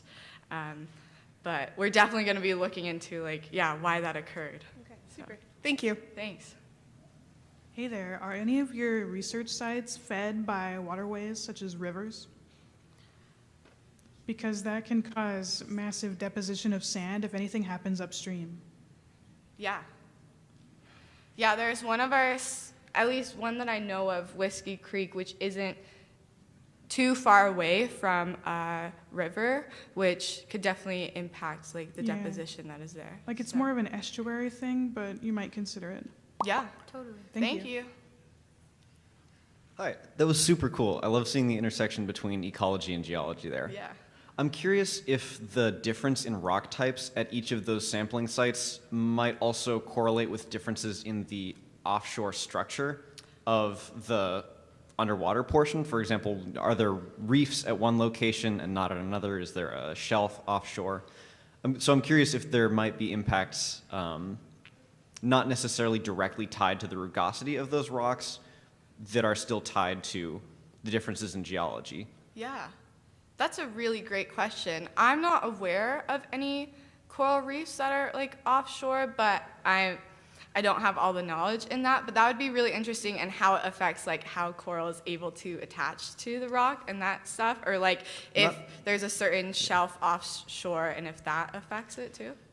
Yeah, I don't know much about corals, but I'm thinking especially like the bathymetry, just the structure of the offshore region. Well, for example, with our sandstone sites, we see a lot of landslides happen, and the rock is able to break down more easily because it's softer. And you can see it on the shore that there's boulders, and our survey areas are mainly a bunch of boulders, and the tide pools are kind of formed within those boulders. And so I don't doubt that a lot of the rock that has fallen from the landslides has also affected the structure and the ecosystems underneath the water. So, yeah, thanks for bringing that up. Thanks. Hi, really fascinating talk. Also ditto to the geoecology situation. I have two questions. One, for your abundance surveys that you did, when you went out and surveyed the amount of species and then came back and did abundance surveys, I'm wondering how you did that, or like what the methods were there. And then my other question is about if you've looked at the correlation between roughness of rock and species diversity. I know like in settlement plates that are put out on floating docks, a lot of the time rougher surfaces, you'll find more biodiversity there. So I'm wondering if there's like a similar situation with the rocks you find at your beaches. Yeah, I can take the first question. So for the first question about abundance, so when we were in the field, we were identifying how many species that we found, as well as like how many of those species were like reoccurring. And so then when we went back in the field and like weren't wet anymore, we took a bunch of notes saying what species we found, and then on a scale of like super abundant, so like 3, and like different measures for how abundant we thought they were. Yeah, so hopefully that answers that. Yeah. In regards to your second question, so we are still working on measuring the rugosity of each of our sites. But we know, or we can assume that the more diverse an area in a rock structure, the more diverse the biology in that area will be. But we're still working on calculating a bunch of statistics to show any data, because so far there has been predictions about what happens when we have really high topography complexity and really high biodiversity. But so far there has been no data, and so our research focuses on providing data to support that. Awesome, thank you. Hi, great talk. I actually personally love the Oregon coast and going tide pooling. I think it's a blast. But I was wondering, I had a couple questions about biodiversity. If I remember correctly, a couple years back, there was a huge starfish decline. And I'm wondering, and to my knowledge, they came back, but I was wondering if that affected your data at all. And I was also wondering if you guys saw a correlation between temperature, like the temperature of an area, and the diversity of the species. Yeah, that's a great question. for the thing with starfish, we know that there's a lot of bands in the rock that like the sea stars would all be, that they're no longer there, or it's just like a few patches. But the sea star die-off was kind of before I joined the research. I would have to ask Dr. Pressholt to see if she saw a big change. I imagine she did, because so many sea stars died off. And then, sorry, can you repeat the second question? Yeah, I was just wondering if you guys have thought about looking into the relationship between temperature and biodiversity, like if colder temperatures had higher or lower biodiversity compared to higher ones. Yeah, so I know Dr. Pressholt did take note of that. I'm not sure what conclusions she drew, but that would be something really important to like include in our research. So thank you so much. Awesome, yeah, thank you. Okay. Great job. Thank you, Maya and Sheridan. Fascinating talk. I learned a lot about the coast. And without any delay, we will have our next speaker.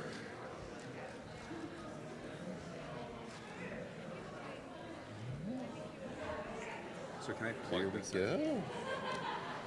You can try, sure.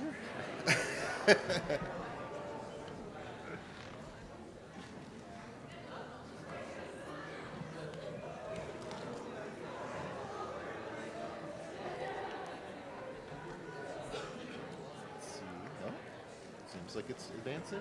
It's Sweet. shining. Yeah. I think we're good. Okay. Okay, folks, let's settle in. For our next speaker, we have a researcher from Pacific Lutheran University. Where's that? No. Julian Marsh is going to tell us about some de novo protein design. Go ahead, Julian. Thank you, Dr. Yakulis. So, my name is Julian Marsh, and this summer, I was a summer fellow at the Institute for Protein Design at the University of Washington. My graduate student mentor was Jung Ho Chun, and I was co-advised by David Baker and Neil King in both of their labs. And my research was on de novo protein design of CD19 binders for immuno-oncological therapeutics. So what is de novo protein design, and why is it so important? Well, de novo protein design is the computational design and synthesis of proteins that are not found in nature. For instance, here we have a protein that represents a common receptor found in the body, but there's nothing that directly binds to it.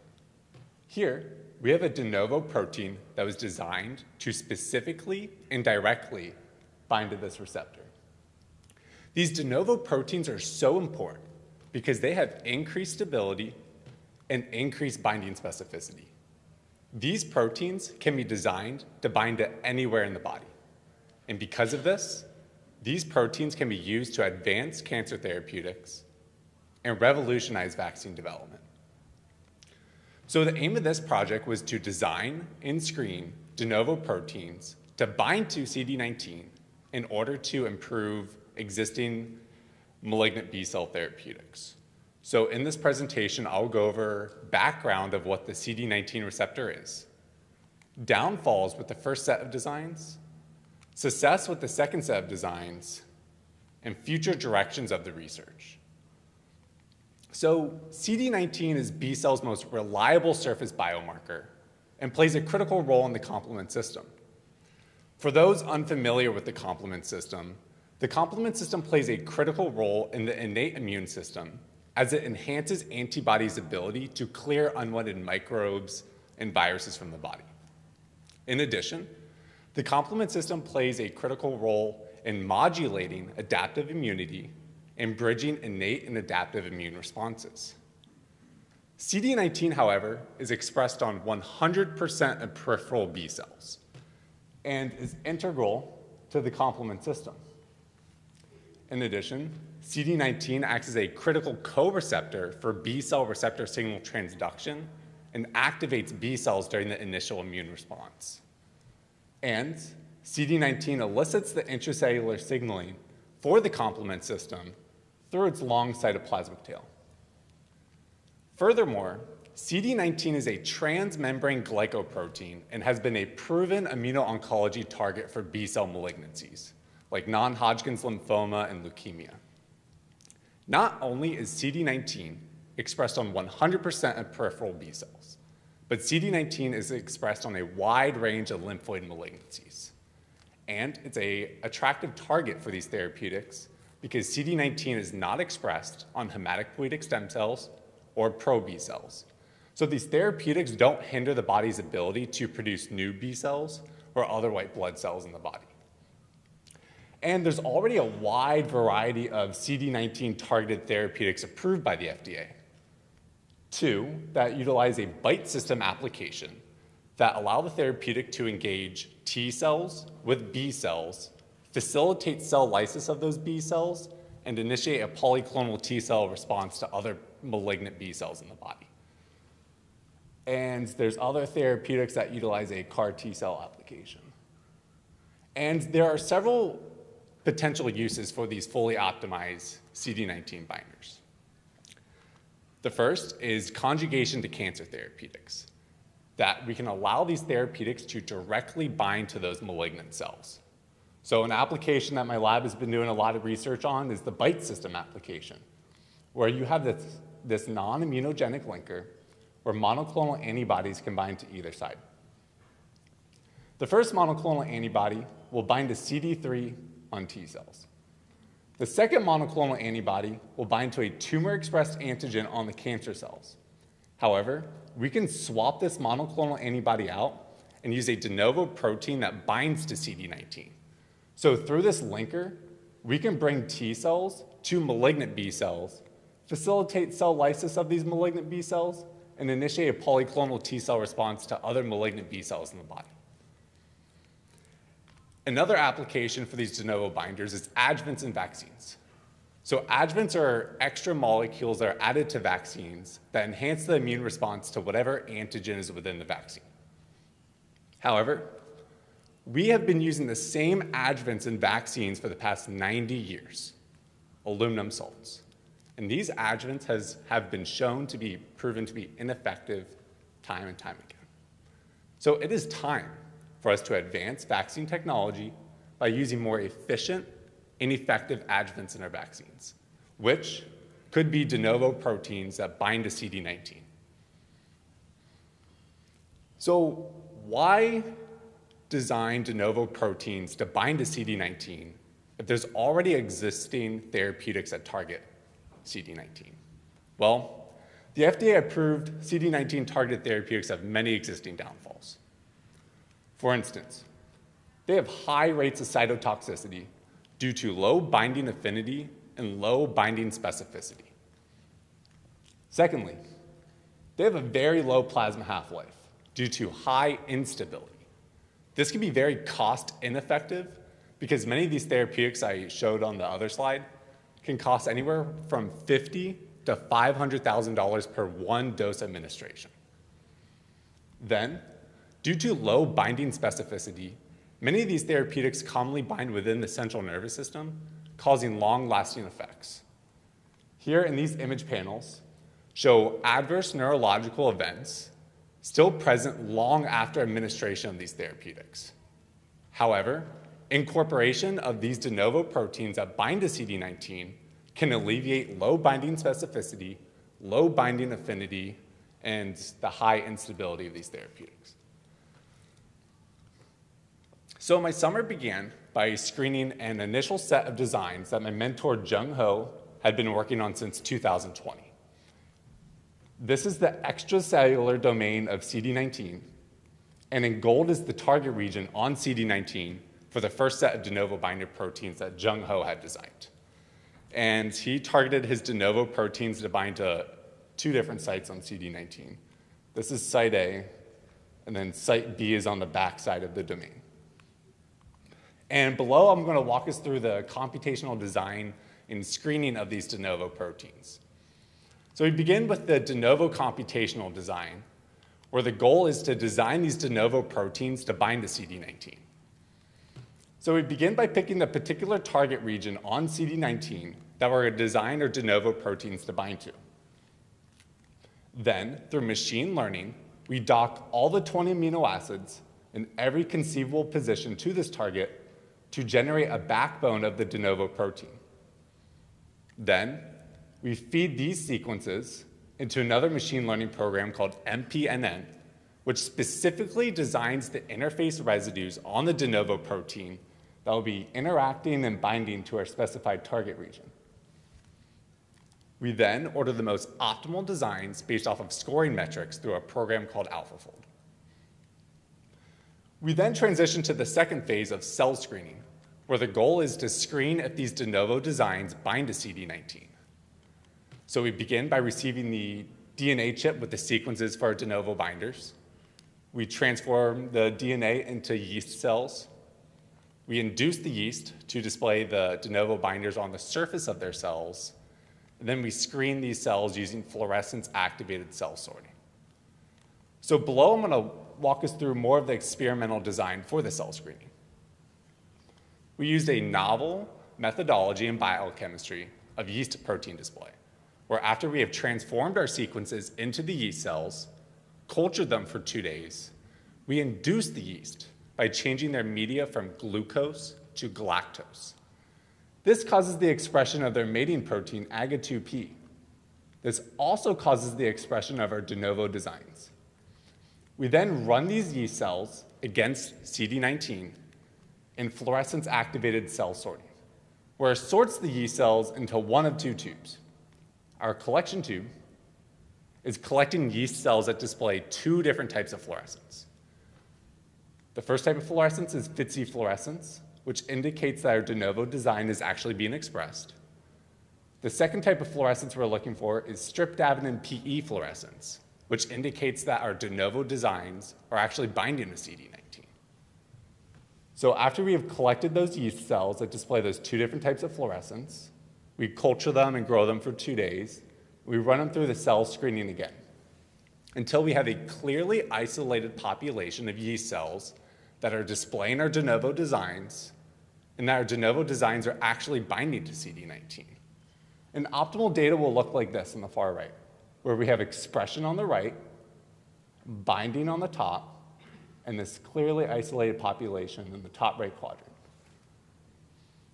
So my summer began by cell screening the first set of de novo binder designs against human CD19 that my mentor Jung Ho had been working on for the past 2 years.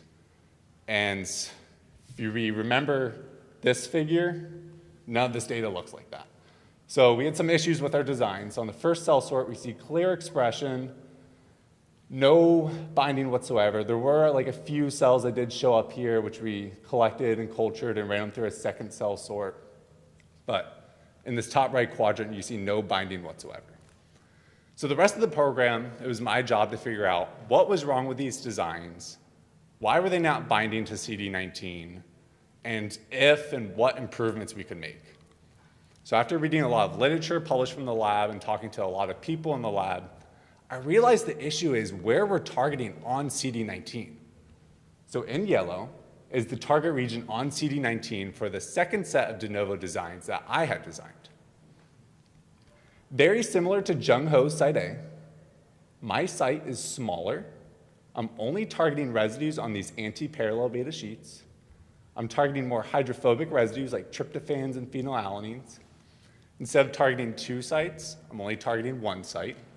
And based off of scoring metrics, I was able to order over 13,000 de novo designs, where Jung Ho was only able to order over 2,500 designs. So here I'm going to walk us through the interface design methodology used to design the second set of de novo proteins that I had used. So we begin by receiving the crystallography structure of human CD19. We get rid of the extra carbohydrate chains and glycans that usually show up on those crystallography structures. We pick the particular target region on CD19 that we're going to design our de novo proteins to bind to. We then run global shape complementary docking, where we dock all the 20 amino acids to this position in every conceivable position to generate the backbone of our de novo protein. We then feed these sequences into a machine learning program of MPNN, which specifically designs the interface residues on the de novo protein that would be binding to our specified target region. Then based off of scoring metrics and folding simulations, I ordered the most optimal designs that we will receive on our DNA chip. And below is the cell screening for the second set of de novo binder designs against human CD19 that I had designed. Sort 1, we see clear expression and a little bit of binding in this top right quadrant. Collected these cells, ran through a second cell sort. We see clear expression and clear binding.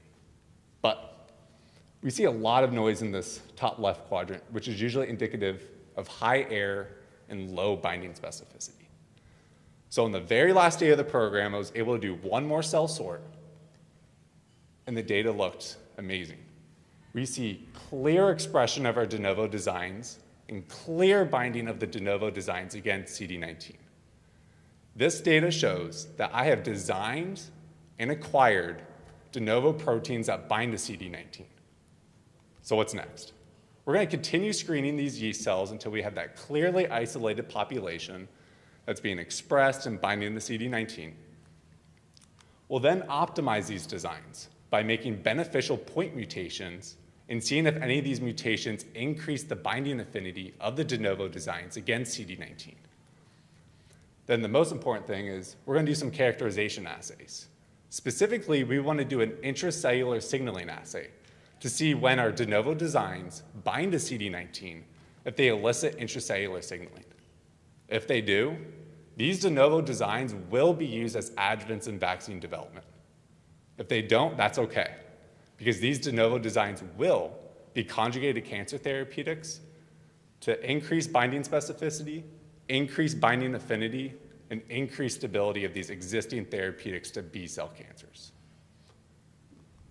So I just want to thank, there's so many people I can thank for my lab. This is only a small fraction of the people that helped me out this summer, but first I have to thank where our funding is coming from. The special things that are happening at the IPD would not be made possible without the NIH, the Bill and Melinda Gates Foundation, and then the Audacious Project through TED Talk. My mentor's not here today, but Jung Ho, he's one of the most inspirational mentors I could have ever asked for. He really showed me that failure is really common in research, but as long as you're persistent and consistent and keep showing up to the lab every day, eventually you'll get the data that you're shooting for. I have to thank Neil King and David Baker for having me work in their lab this summer. I have to thank the PLU faculty for inviting me here today. And of course, I have to thank Lewis and Clark College and the Murdock Trust for hosting this amazing conference. Thank you so much, and is there any questions?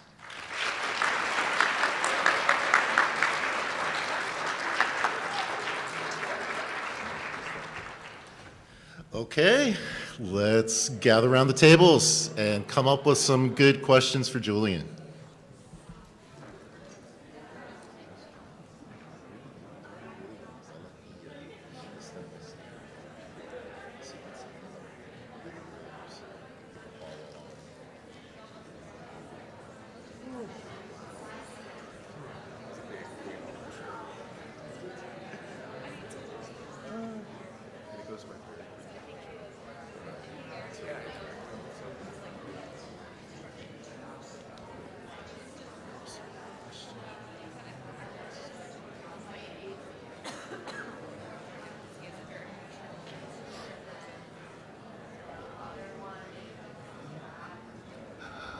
Okay, we'll begin with questions.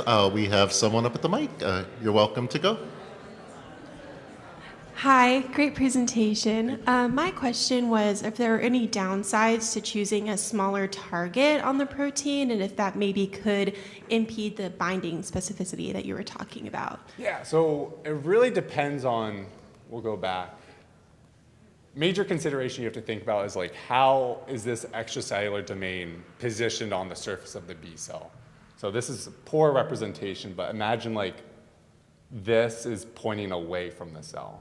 So like this will be like the side of the receptor, so like the protein will be coming in. So yeah, it kind of depends. Like say you're picking a more bigger region, it might have a harder time for the protein to coming in, or like a smaller region, like due to like these alpha helical chains, if you pick somewhere like in here, it's like no way the protein's going to bind in there. So yes, some like Kind of. Depends like what the extracellular domain is, how it's structured, and how it's positioned on the outside of the cell.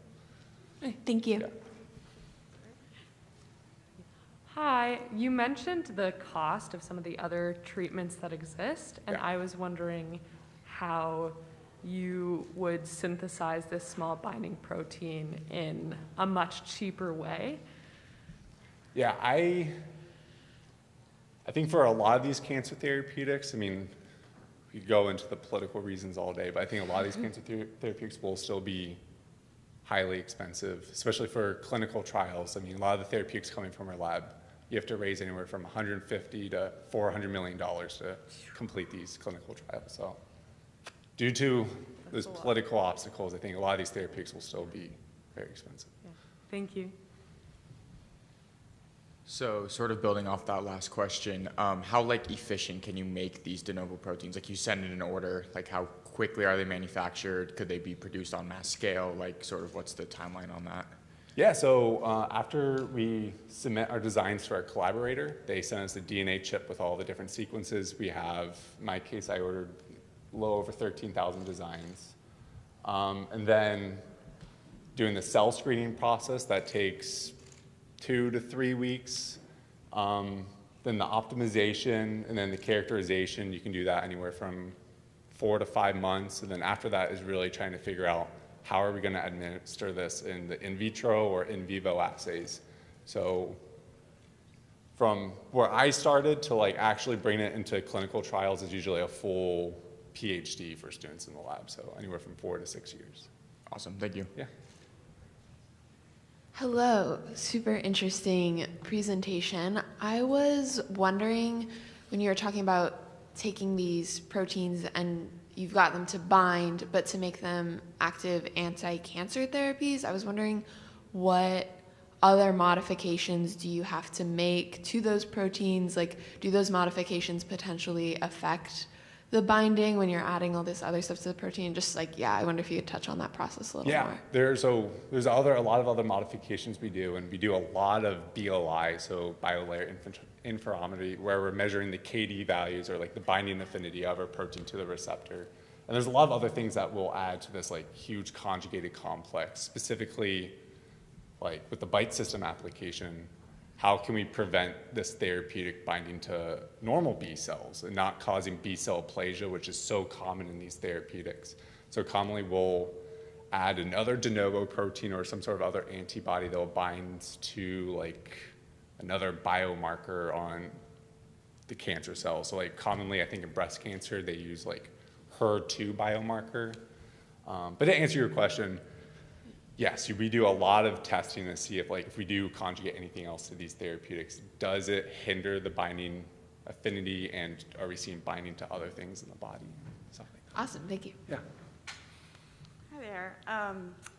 I'm curious, when you suggest that after you have your idealized de novo design, you're going to go back and tweak it some more and see if you can get even tighter binding. Yeah. When you go back and look at your original 19,000 sequences that you had originally designed, how often do you see that you've already designed what you have now redesigned?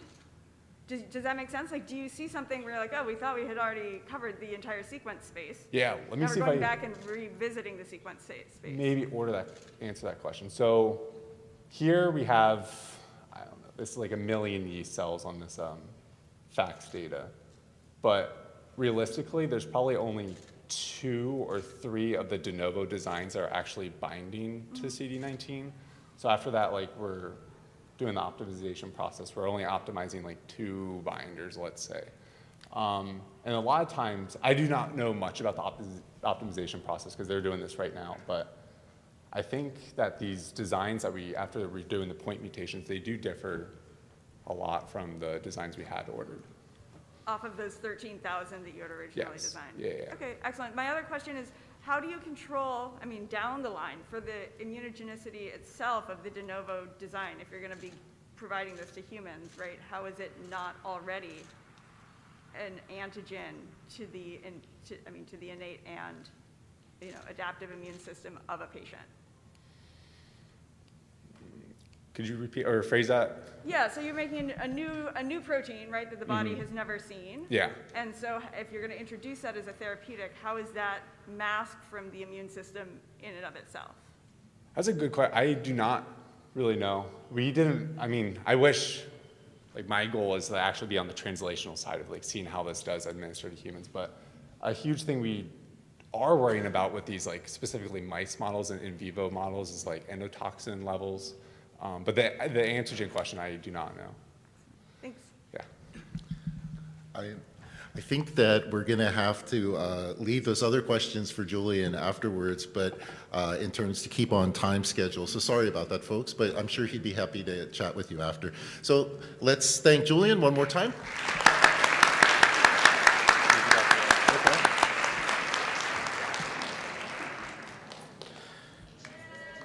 Oh no, what did I do?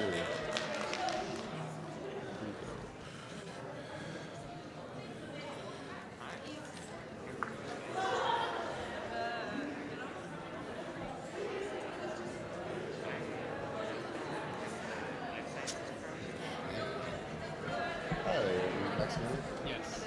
Max or Maximilian? Maximilian. Maximilian, sure. Nice to meet you.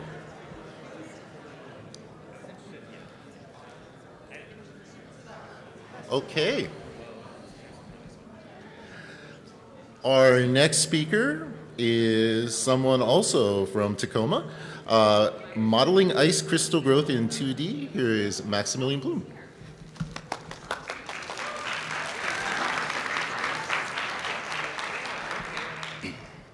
Good morning, everybody, and thank you for coming. Today, I'd like to share with you my research exploring ice crystal growth in 2 dimensions. I'm a chemistry major at the University of Puget Sound, and I've been collaborating with Professors Jake Price and Stephen Neshabaugh. So why am I working on ice? Well, lots of clouds are made of ice, particularly cirrus clouds, which can cover 30 to 70% of the Earth's surface, from space on average. And because they cover so much of the Earth, they have a large impact on Earth's radiative balance, meaning that these clouds play a major role in climate models.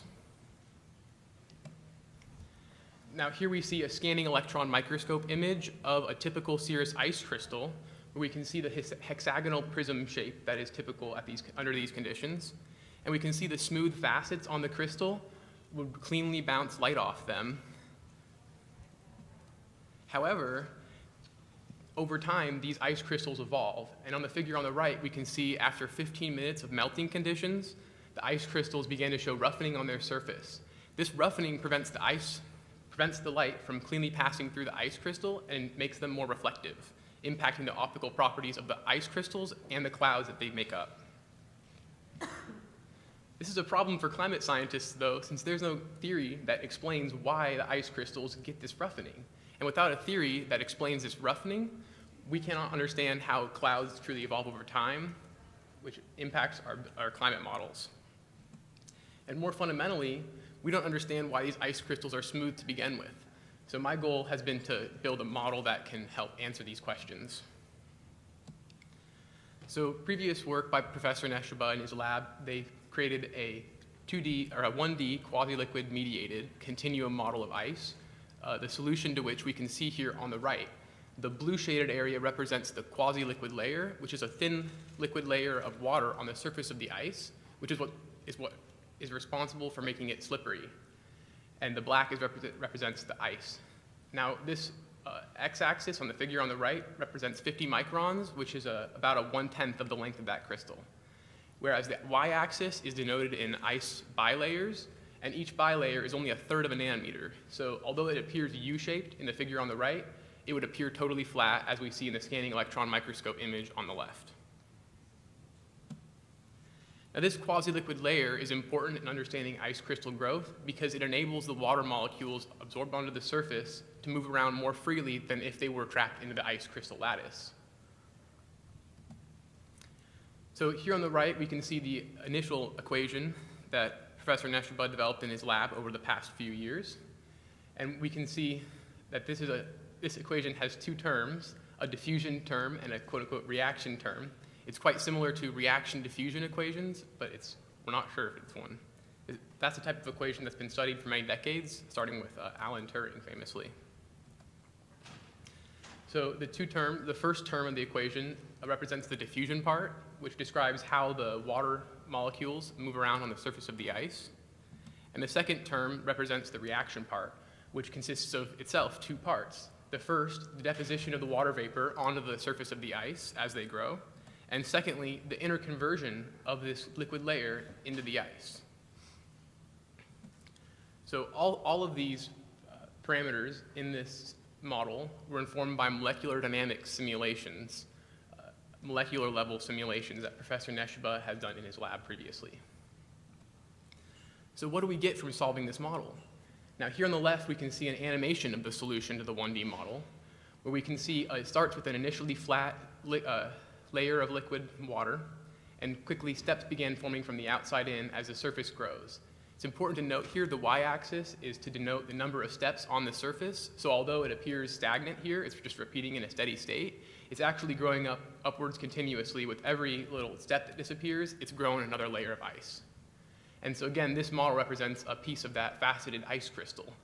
And so what we're able to understand from this model is that it's able to reproduce faceted growth.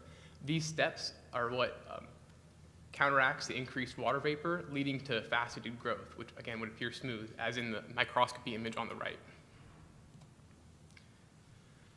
So my work this summer has been expanding upon this model. First, I had to test sublimation, since the model had not been tested under melting conditions. And secondly, the existing code was one-dimensional, which prevents us from studying inherently two-dimensional phenomena in ice crystal growth, such as a spiral dislocation, which we see on the right. And finally, the existing code was slow. It took 15 minutes just to get a short one-dimensional simulation, and it would take a whole day to get an amount of data we would need for our research. And so the 2D model would just take way too long. So what I spent most of my time on this summer was optimizing this quasi-liquid model. And the first thing I did was to apply a Python library known as Numba, which allows the compiling of Python code to C, which is a lower level computer programming language which the computer is able to run faster. And this alone was able to double the speed of the simulation of a single point, and in the 1D model it was able to speed it up by almost 50 times. In the 2D model we had a similar increase per point, but we were also able to apply Numba's feature of parallelization, where it splits the task up among many computer cores, again increasing the speed by however many computer cores you have. And finally, through some analysis by the mathematician Professor Jake Price, he was able to point out that the second equation we were solving, that you can see crossed out, was actually redundant. We could get that information from the first equation. So by no longer solving this second equation in the model, we could again double the speed. So we're looking at 1,000 times faster model than previously. So the next step for me was to set up the two-dimensional code. I had to expand the diffusion, deposition, and interconversion terms from 1 to 2 dimensions. Now here on the left we can see a sample of the literature, and two-dimension diffusion equations are a common, well-documented practice among the literature. Now, I implemented the 2D model, but what do we get from solving it? So now here on the left we can see a big picture, zoomed out animation of the 2D model being grown, and we can see it grows 100 layers over time in this animation. And we can see the color coding, the height of the surface is color coded, such that the lightest parts are the highest and the darkest parts are the lowest. So we can see these concentric rings moving inward represent the steps, or the little molecular steps in the surface of the ice. So we can see more and more steps form to a point as the surface grows in a faceted manner, now representing 2 dimensions of that faceted ice crystal you see on the right. The next thing we had to test was ablation, which we were also able to successfully reproduce in the 2-dimensional model. So now here on the left, we can see an animation of the melting of the ice crystal, which again propagates from the outside in with an increasing frequency of steps as time progresses. So finally, by exploring these parameter spaces in this model, we were able to discover dendritic growth in the model, which you might be familiar with as a snowflake.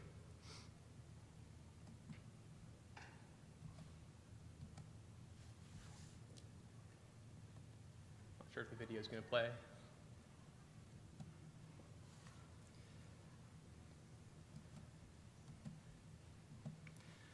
Well, if the animation were to play, we would see that there's an increasing number of steps as we saw before, but as the animation progresses, the number of steps continuously increases as the corners grow ever so slightly faster than the center, leading to this snowflake-like growth where the corners receive more water vapor and grow outward first.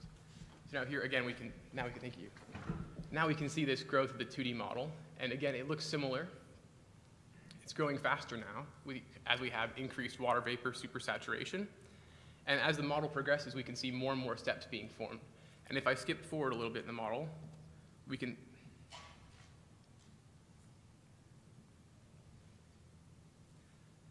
see more and more steps growing. I'm going to try one more time. Okay. Well, those increasing number of steps create this snowflake-like growth that we see on the right.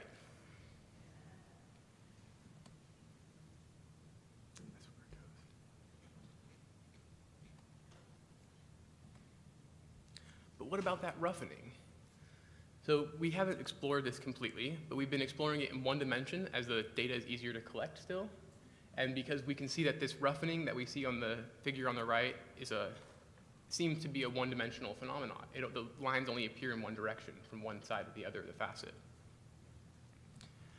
So in the one-dimensional model, with certain parameters, we're able to see this result we see on the left, which starts again at a flat layer in blue, grows more steps, shown in orange and green, and after a long time in the simulation, we're able to see this red surface where there's these grooves that begin to form 1/3 and 2/3 of the way across the surface. And then we believe that these grooves are at a similar spatial scale as the grooves we see on the surface of the ice. And although the horizontal distance, the depth is only in nanometers, and the depth of the grooves we see under a microscope are much deeper. So we believe that these grooves that form are what leads to the roughening we see under a microscope. Now, in previous work by Professor Neshaba, as we can see on the right, they produced a recursive model where each flat surface was ablated at the middle, and over repeated applications of this, we're able to see these ridges that form on the image on the right at the middle and 1/4 and 3/4 of the way across the figure. And now these appear to be similar to the 1D model roughening that we see on the left. And as you can see, in the bottoms of those grooves in the figure on the left, we're able to see these ridges that begin to form. And if we run the model longer, we see this kind of fractal roughening. So in summary, I've talked about clouds and how their properties are important to climate models, how these ice crystals are important to understanding the optical properties of the clouds, and how understanding ice crystal dynamics can help us improve climate models as we're able to better predict how these clouds change over time. Now, these different growth regimes of ice crystals, of which there are many, are potentially encapsulated in a mathematical model or theory such as that we're building. And the current model suggests that there's an unstable limit cycle prone to bifurcation that leads to this roughening that we see on the surface. It's similar to a reaction diffusion equation.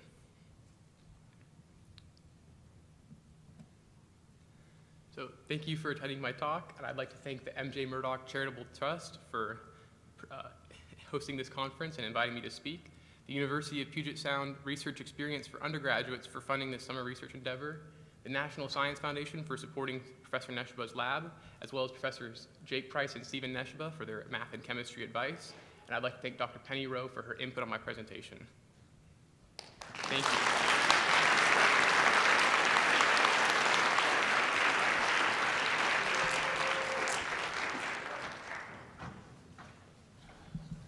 Great job, Maximilian. Okay, everyone, let's chat and figure out some questions about ice.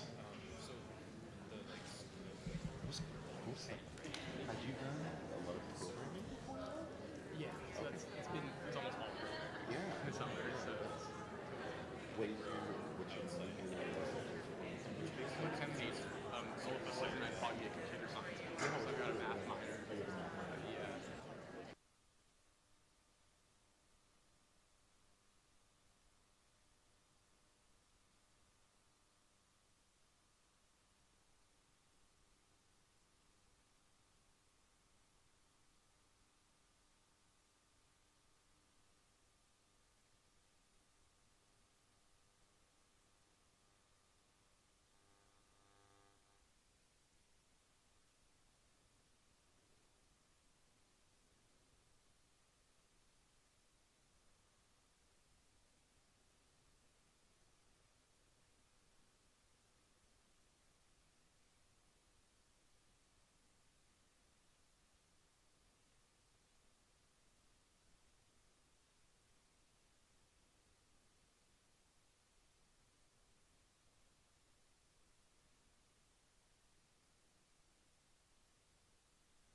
There we go. Hey, we're back. Okay, let's turn it over to some folks for some questions. Go ahead. Hi, so great presentation. I was wondering, in your animations, you show the ice growing from the outside in. Could you explain why that happens? Yeah, absolutely. So I have another slide that can help explain that here.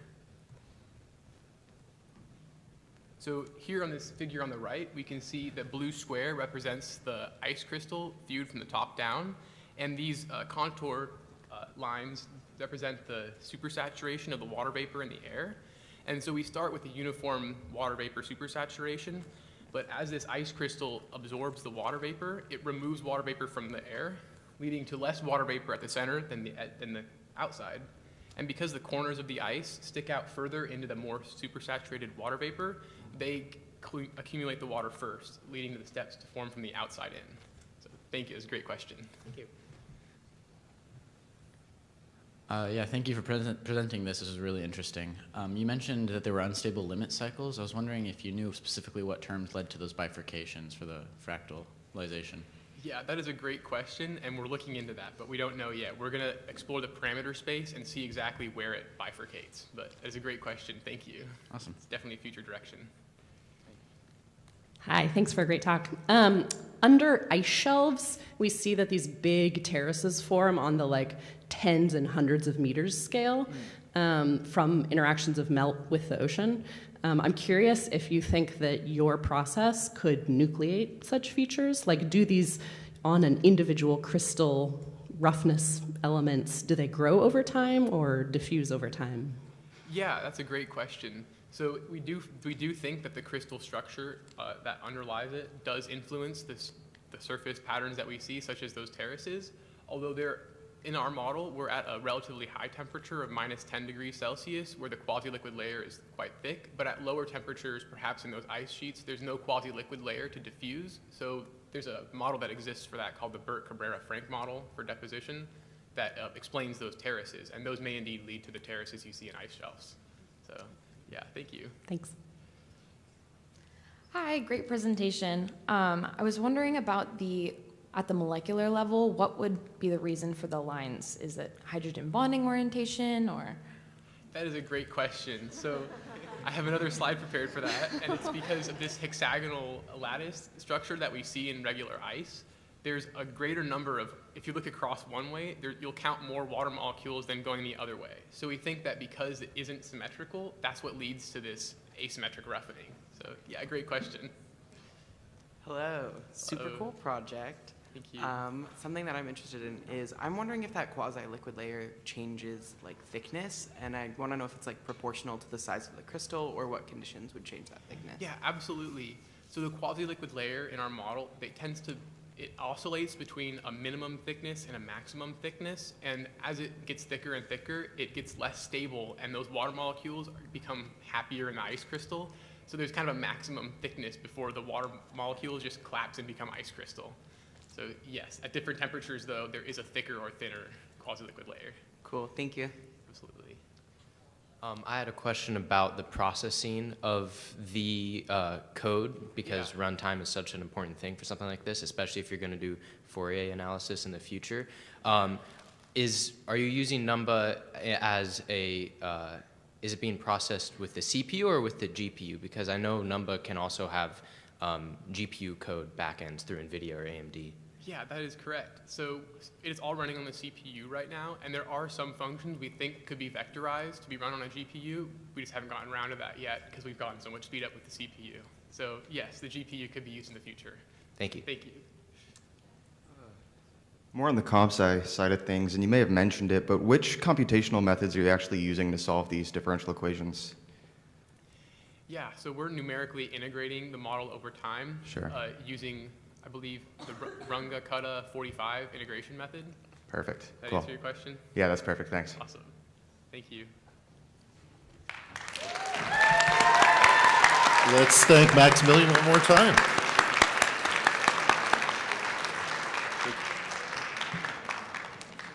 Cool research going on at the University of Puget Sound.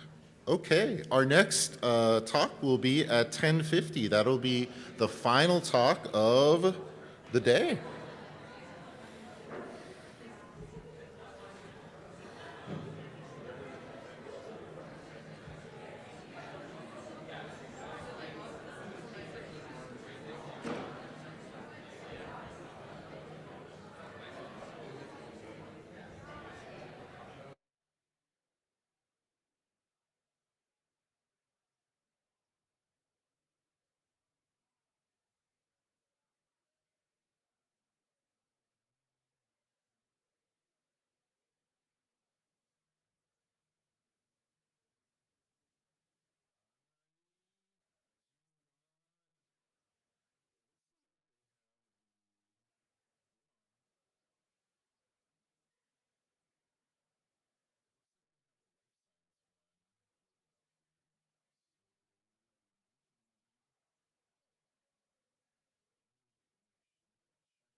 The final talk of our morning session of the physical sciences.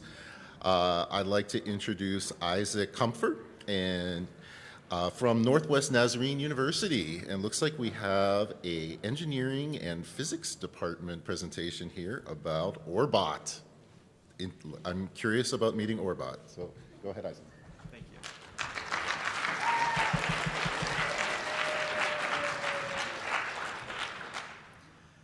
The harvest is plentiful, but the workers are few. Jesus said this to his disciples 2,000 years ago, and yet it still applies today.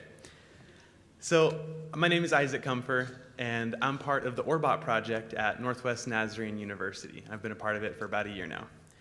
So, in the agricultural department, there is a massive labor shortage, leaving farmers to not be able to harvest apples or oranges off of their trees and having to leave them to rot. So, from this, it's partially because of a lack of interest of a low-level job like this. A lot of people are deciding to go for higher-end jobs because of the higher education here in America, rather than a low-level manual labor job. And because of this, to combat it, there is something called an H-2A visa. Now, this visa lets people from outside of our country come in and work for these farmers so that they can actually harvest the fruit off of their trees. Now, this is becoming harder and harder to get because of things like COVID and other things. Now, this issue isn't just for fruits. It's also for things like wheat or corn. However, things like that can actually be solved by things like tractors or combines. So there's been technology advances on all of those, and we call those conventional crops, crops that can be grown in rows or in another predictable pattern that we can use a tractor or a combine for. However, for non-conventional crops like apples or oranges, there is no technological advancement, and the only way we can harvest these is through manual labor, which is where Orbot comes in. So meet Orbot. He's the orchard picking robot. We've been working on him for about 2 years now, and its goal is to help out farmers in this massive labor shortage. This isn't meant to replace people in orchards. It's not meant to take up jobs, but it's meant to fill the opening spots that there are to help farmers actually be able to harvest everything on their trees. So Orbot's made of a couple different parts, so let me lead you through them. First part in Orbot is the arm. This is kind of the fun part of a robot. It's the robotic arm, the robotic manipulator. It reaches about a foot longer than your arm and has 6 degrees of freedom. And this arm was originally meant for use with the disabled. It was meant to connect onto a wheelchair or another device to give them extended reach to reach that top shelf, which I'm gonna also need myself. I'm not very tall. Now, we chose this robot because of its preciseness and its accuracy that it's needed for its intended purpose, but also because of its 2 cameras. And these are very important for our project. The 2 cameras that we use are a depth camera that uses infrared and a color camera. Now, with the depth camera, this is how we actually find the distance to an apple whenever we center on it. And this is very important because otherwise you'd be using a lot of ratios to figure out how far away the apple is. So this is very convenient. However, it does use infrared light, which has become kind of an issue because when we harvest apples off trees, it's outside. You know what else emits IR light? The sun. So if this sensor is in direct sunlight, it can really mess up the depth values. And so we've had to try to work around that. The second camera is the color vision camera, and this is what we use to actually see the apple, which we'll see later. I know, the suspense is killing me too. But this is how we see the apple. You see the picture in the bottom there. We'll take the picture, and then we'll use that picture to find the center, and then to move the robot to that position. The final part of Orbot is its hand, its gripper. Now, we use a simple 2-finger end effector, which after first testing, it's quite a powerful gripper, and we found we actually just made the world's most expensive apple juicer. And we quickly decided that we needed to create a solution to make less apple juice. And you see our end effector gripper extensions that we use. And I like to call these the TIE Fighter grippers. The one on the far left was our first design. It was meant to equally distribute the force from the gripper onto the apple to cause less damage. But because the force was more equally distributed, the friction was less. And so the apple kept slipping out of our grasp. So we tried adding on an extra finger on the end of the gripper, but due to physics and bad luck, that one didn't work either. And so our final solution was the one on the far right there, which I call the inclined TIE Fighter gripper, which simply means that when you grab the apple, it'll actually suck it in more towards the center of the gripper to get a greater hold on it. So all these things combine to create Orbot, and we'll use them all in our harvesting operation here.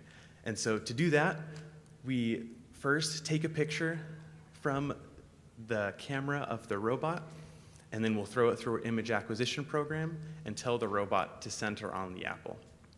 Then after the robot is centered, we'll use the depth camera, and we'll find how far away the apple is. And then we can send that back to the robot to tell the robot to actually go, grab, and harvest the apple. So, the image acquisition program.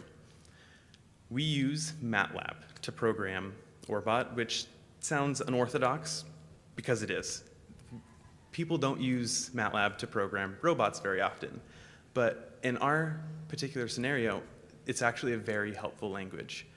For all the calculations that we do to find where the apple is, we use a lot of matrix math, and MATLAB, standing for Matrix Laboratory, was the perfect fit for what we had. So how we do this is we take a picture with the color camera, and the color camera documents data in red, green, and blue, ranging from 0 to 256. And so we'll go through every single pixel individually, and we'll compare the red and the green values, and using a certain threshold found by my advisor, Dr. Balanin, we will indicate whether that pixel is part of an apple or if it's not. And you'll see that in this second figure here, figure B, of the segmented image. This is the figure that has gone through the entire threshold program, and you can see that the black is parts of the picture that isn't an apple, and the white is parts of the picture that it thinks is an apple. However, you can look at that and you can see there's a lot of noise. There's a lot of extra stuff there. So we have to throw this through our filtering program, which basically makes the small black spots white and the big and the small white spots black. And it cleans up all that, it rounds out the edges, and then you get to see picture C, which is very easily to see. There are 3 distinct objects there. You can then use MATLAB again to find the area of those, and we use the area to find which one is the largest apple, and that's the one that we decide to harvest first. So after we get all this, we find the center of those apples. We then center on the apple. And to do this, we use pixel coordinates. There is the z-axis and the y-axis that we have to center on to move the apple, or to move towards the apple. And this can be kind of difficult because pixel coordinates can be a bit finicky, because depending on the distance away from the camera, that pixel will technically be wider, which can cause some issues for math. And so since I really didn't want to do all that math, I decided to just have it center twice, and it worked wonderfully. As you can see in the first picture, that's before centering. After the second picture, or at the second picture, you can see that it almost got the apple to our target position, but after another run through our control loop, we got it centered directly, which is exactly where we need it. And this is important because when we use our depth camera, instead of trying to overlay 2 images that have different fields of view, we just use a small section of the depth picture right where our target is. And that way, instead of trying to overlay the 2 pictures, we just find the area, or we average the depths that we get from our depth camera in that small area of our target position.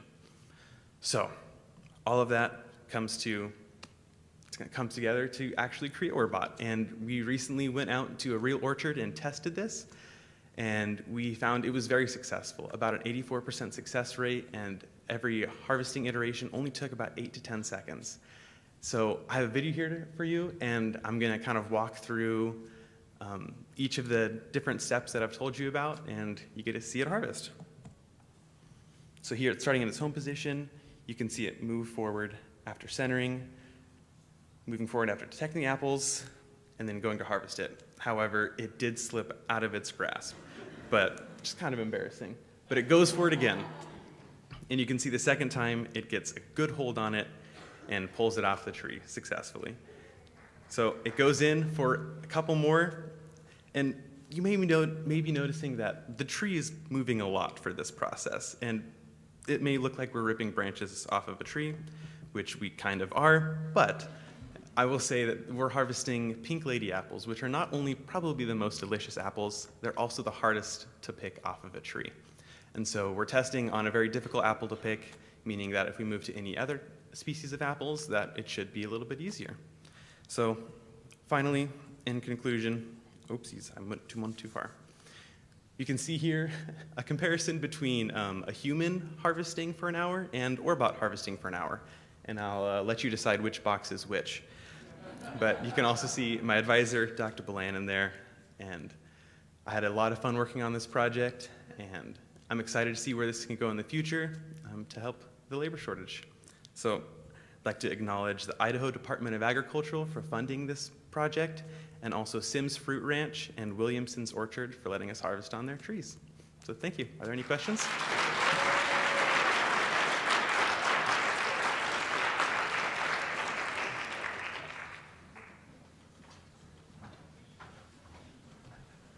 Really fascinating, Isaac. Okay, our final huddle at the tables. Let's come up with some great questions to finish off the day.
And with our system that we use, no, it cannot harvest green apples.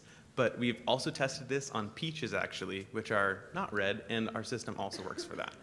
And so we've looked into solutions for that using things like AI or machine learning.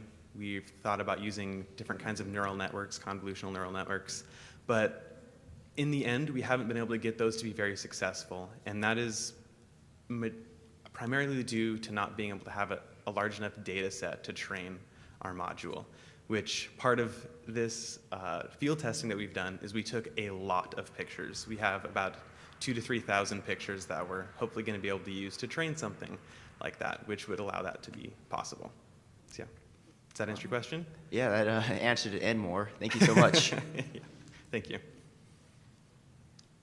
Thank you for the presentation. I have 2 questions for you. Mm-hmm. So I've kind of messed around with MATLAB for edge detection and that kind of a thing with colors. I've also tried to get MATLAB to run in real time. And my experience is that it's not super quick. Has that been your experience with this project, or? Yes. MATLAB is not the fastest programming language we've been trying to slowly move it towards something like ROS, which is designed specifically for working with robots. But in this scenario, with us using our color recognition program, MATLAB can do that in incredible speed. And that entire process that I explained to you guys only takes about 8 milliseconds with MATLAB, which is quite quick. So in our experience, the only limiting factor with MATLAB is the time it takes to communicate between the computer and the robot, which is pretty negligible for us right now. So, Okay. yeah. Then my other question was, what material are you using for the grabber? Is that like PLA or? Yeah, we just 3D printed them in PLA. Okay. Have you considered like TPU or something like that, a more rubberized 3D printable material? No, but that's something that I'd love to research, actually. Yeah, it's Come one find that's you later. about the same price, but it's rubbery and can be printed on mostly the same machines. So, yeah. Thank you. So I had a question about increasing the temperature range in which the arm can work. Because there's a lot of like orange groves especially that can sometimes be in conditions where it's over 35°C. Are there any plans to try and extend that range higher? As of right now, no. Our current arm can only harvest in that area. I think part of that could be due to also we use a battery when we harvest, and I think in higher heat conditions that could become an issue because the battery life would be shorter. But as of here, I live in Idaho, and currently harvesting those apples, we were harvesting in like 30, 40-degree weather. And so as far as oranges, no. And in the higher heat, I can't imagine that we would be able to lower that. But, yeah. Okay, thanks. Really well done. That's really exciting stuff. This is maybe a little bit outside of yours or like future directions, but when it comes to harvesting the fruit, right, you had to catch it. Kind of what would be the plan to then harvest all the stuff that you're picking? Yeah, great question. So in the past, we've had it actually turn and drop it off in a box, and that is truly up to our preference on how we decide to, where we decide to put the apple. But I think ideally for speed, I would have it actually drop it like you're seeing, but have a catching system underneath that can then bring the apple somewhere. But that's all just up to imagination. You know, I've seen many different ways. I've seen like a tube connected underneath the robot so that after the apple drops, it just goes right into the tube and is directed somewhere. So yeah, we have a lot of ideas for that. Cool, thank you. Thank you. All right, great talk. I had a question. So you mentioned that the sun, the infrared light, actually messes with the sensor. And I was wondering if you guys had considered putting a light on the arm and running the machine at night only. Yes, we actually have, and that's going to be this next summer's research. I see. We're going to try harvesting at night, which would be another massive benefit of having robotic harvesting, is that you could run it in the night. And so we're going to try attaching some big LED lights on the front of our cart and run it and see what happens. And I can imagine that we'll have a lot less error in the depth module. So very cool. Yeah, I'll have to come back And then next year for that one. I had one more question. As far as, I'm not familiar with the apple processing process, but is your robot able to see like rotten apples? Like how are those taken out? What's edible and what's less desirable? Yeah, so we haven't currently tested on being able to distinguish between rotten apples and ripe apples. However, we do use the color recognition, and so that color difference, I believe our robot could be able to notice that difference and not recognize it as an apple. Yeah, thank you.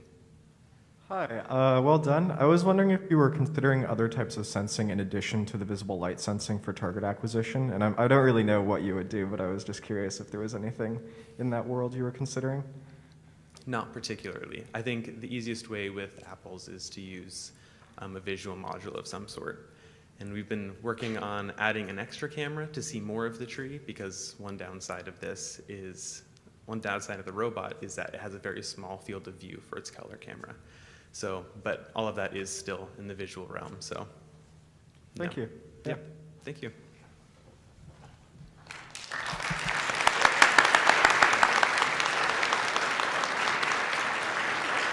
Okay.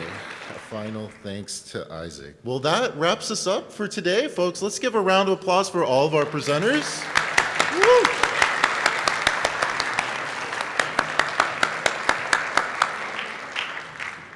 We had some excellent talks. Moses would like me to remind you that right now is a good time to check out of your hotel rooms to empty them of your belongings and then convene back down here for the closing ceremonies. So the meeting is adjourned for now, but then please check out and come back for closing ceremonies. Thanks.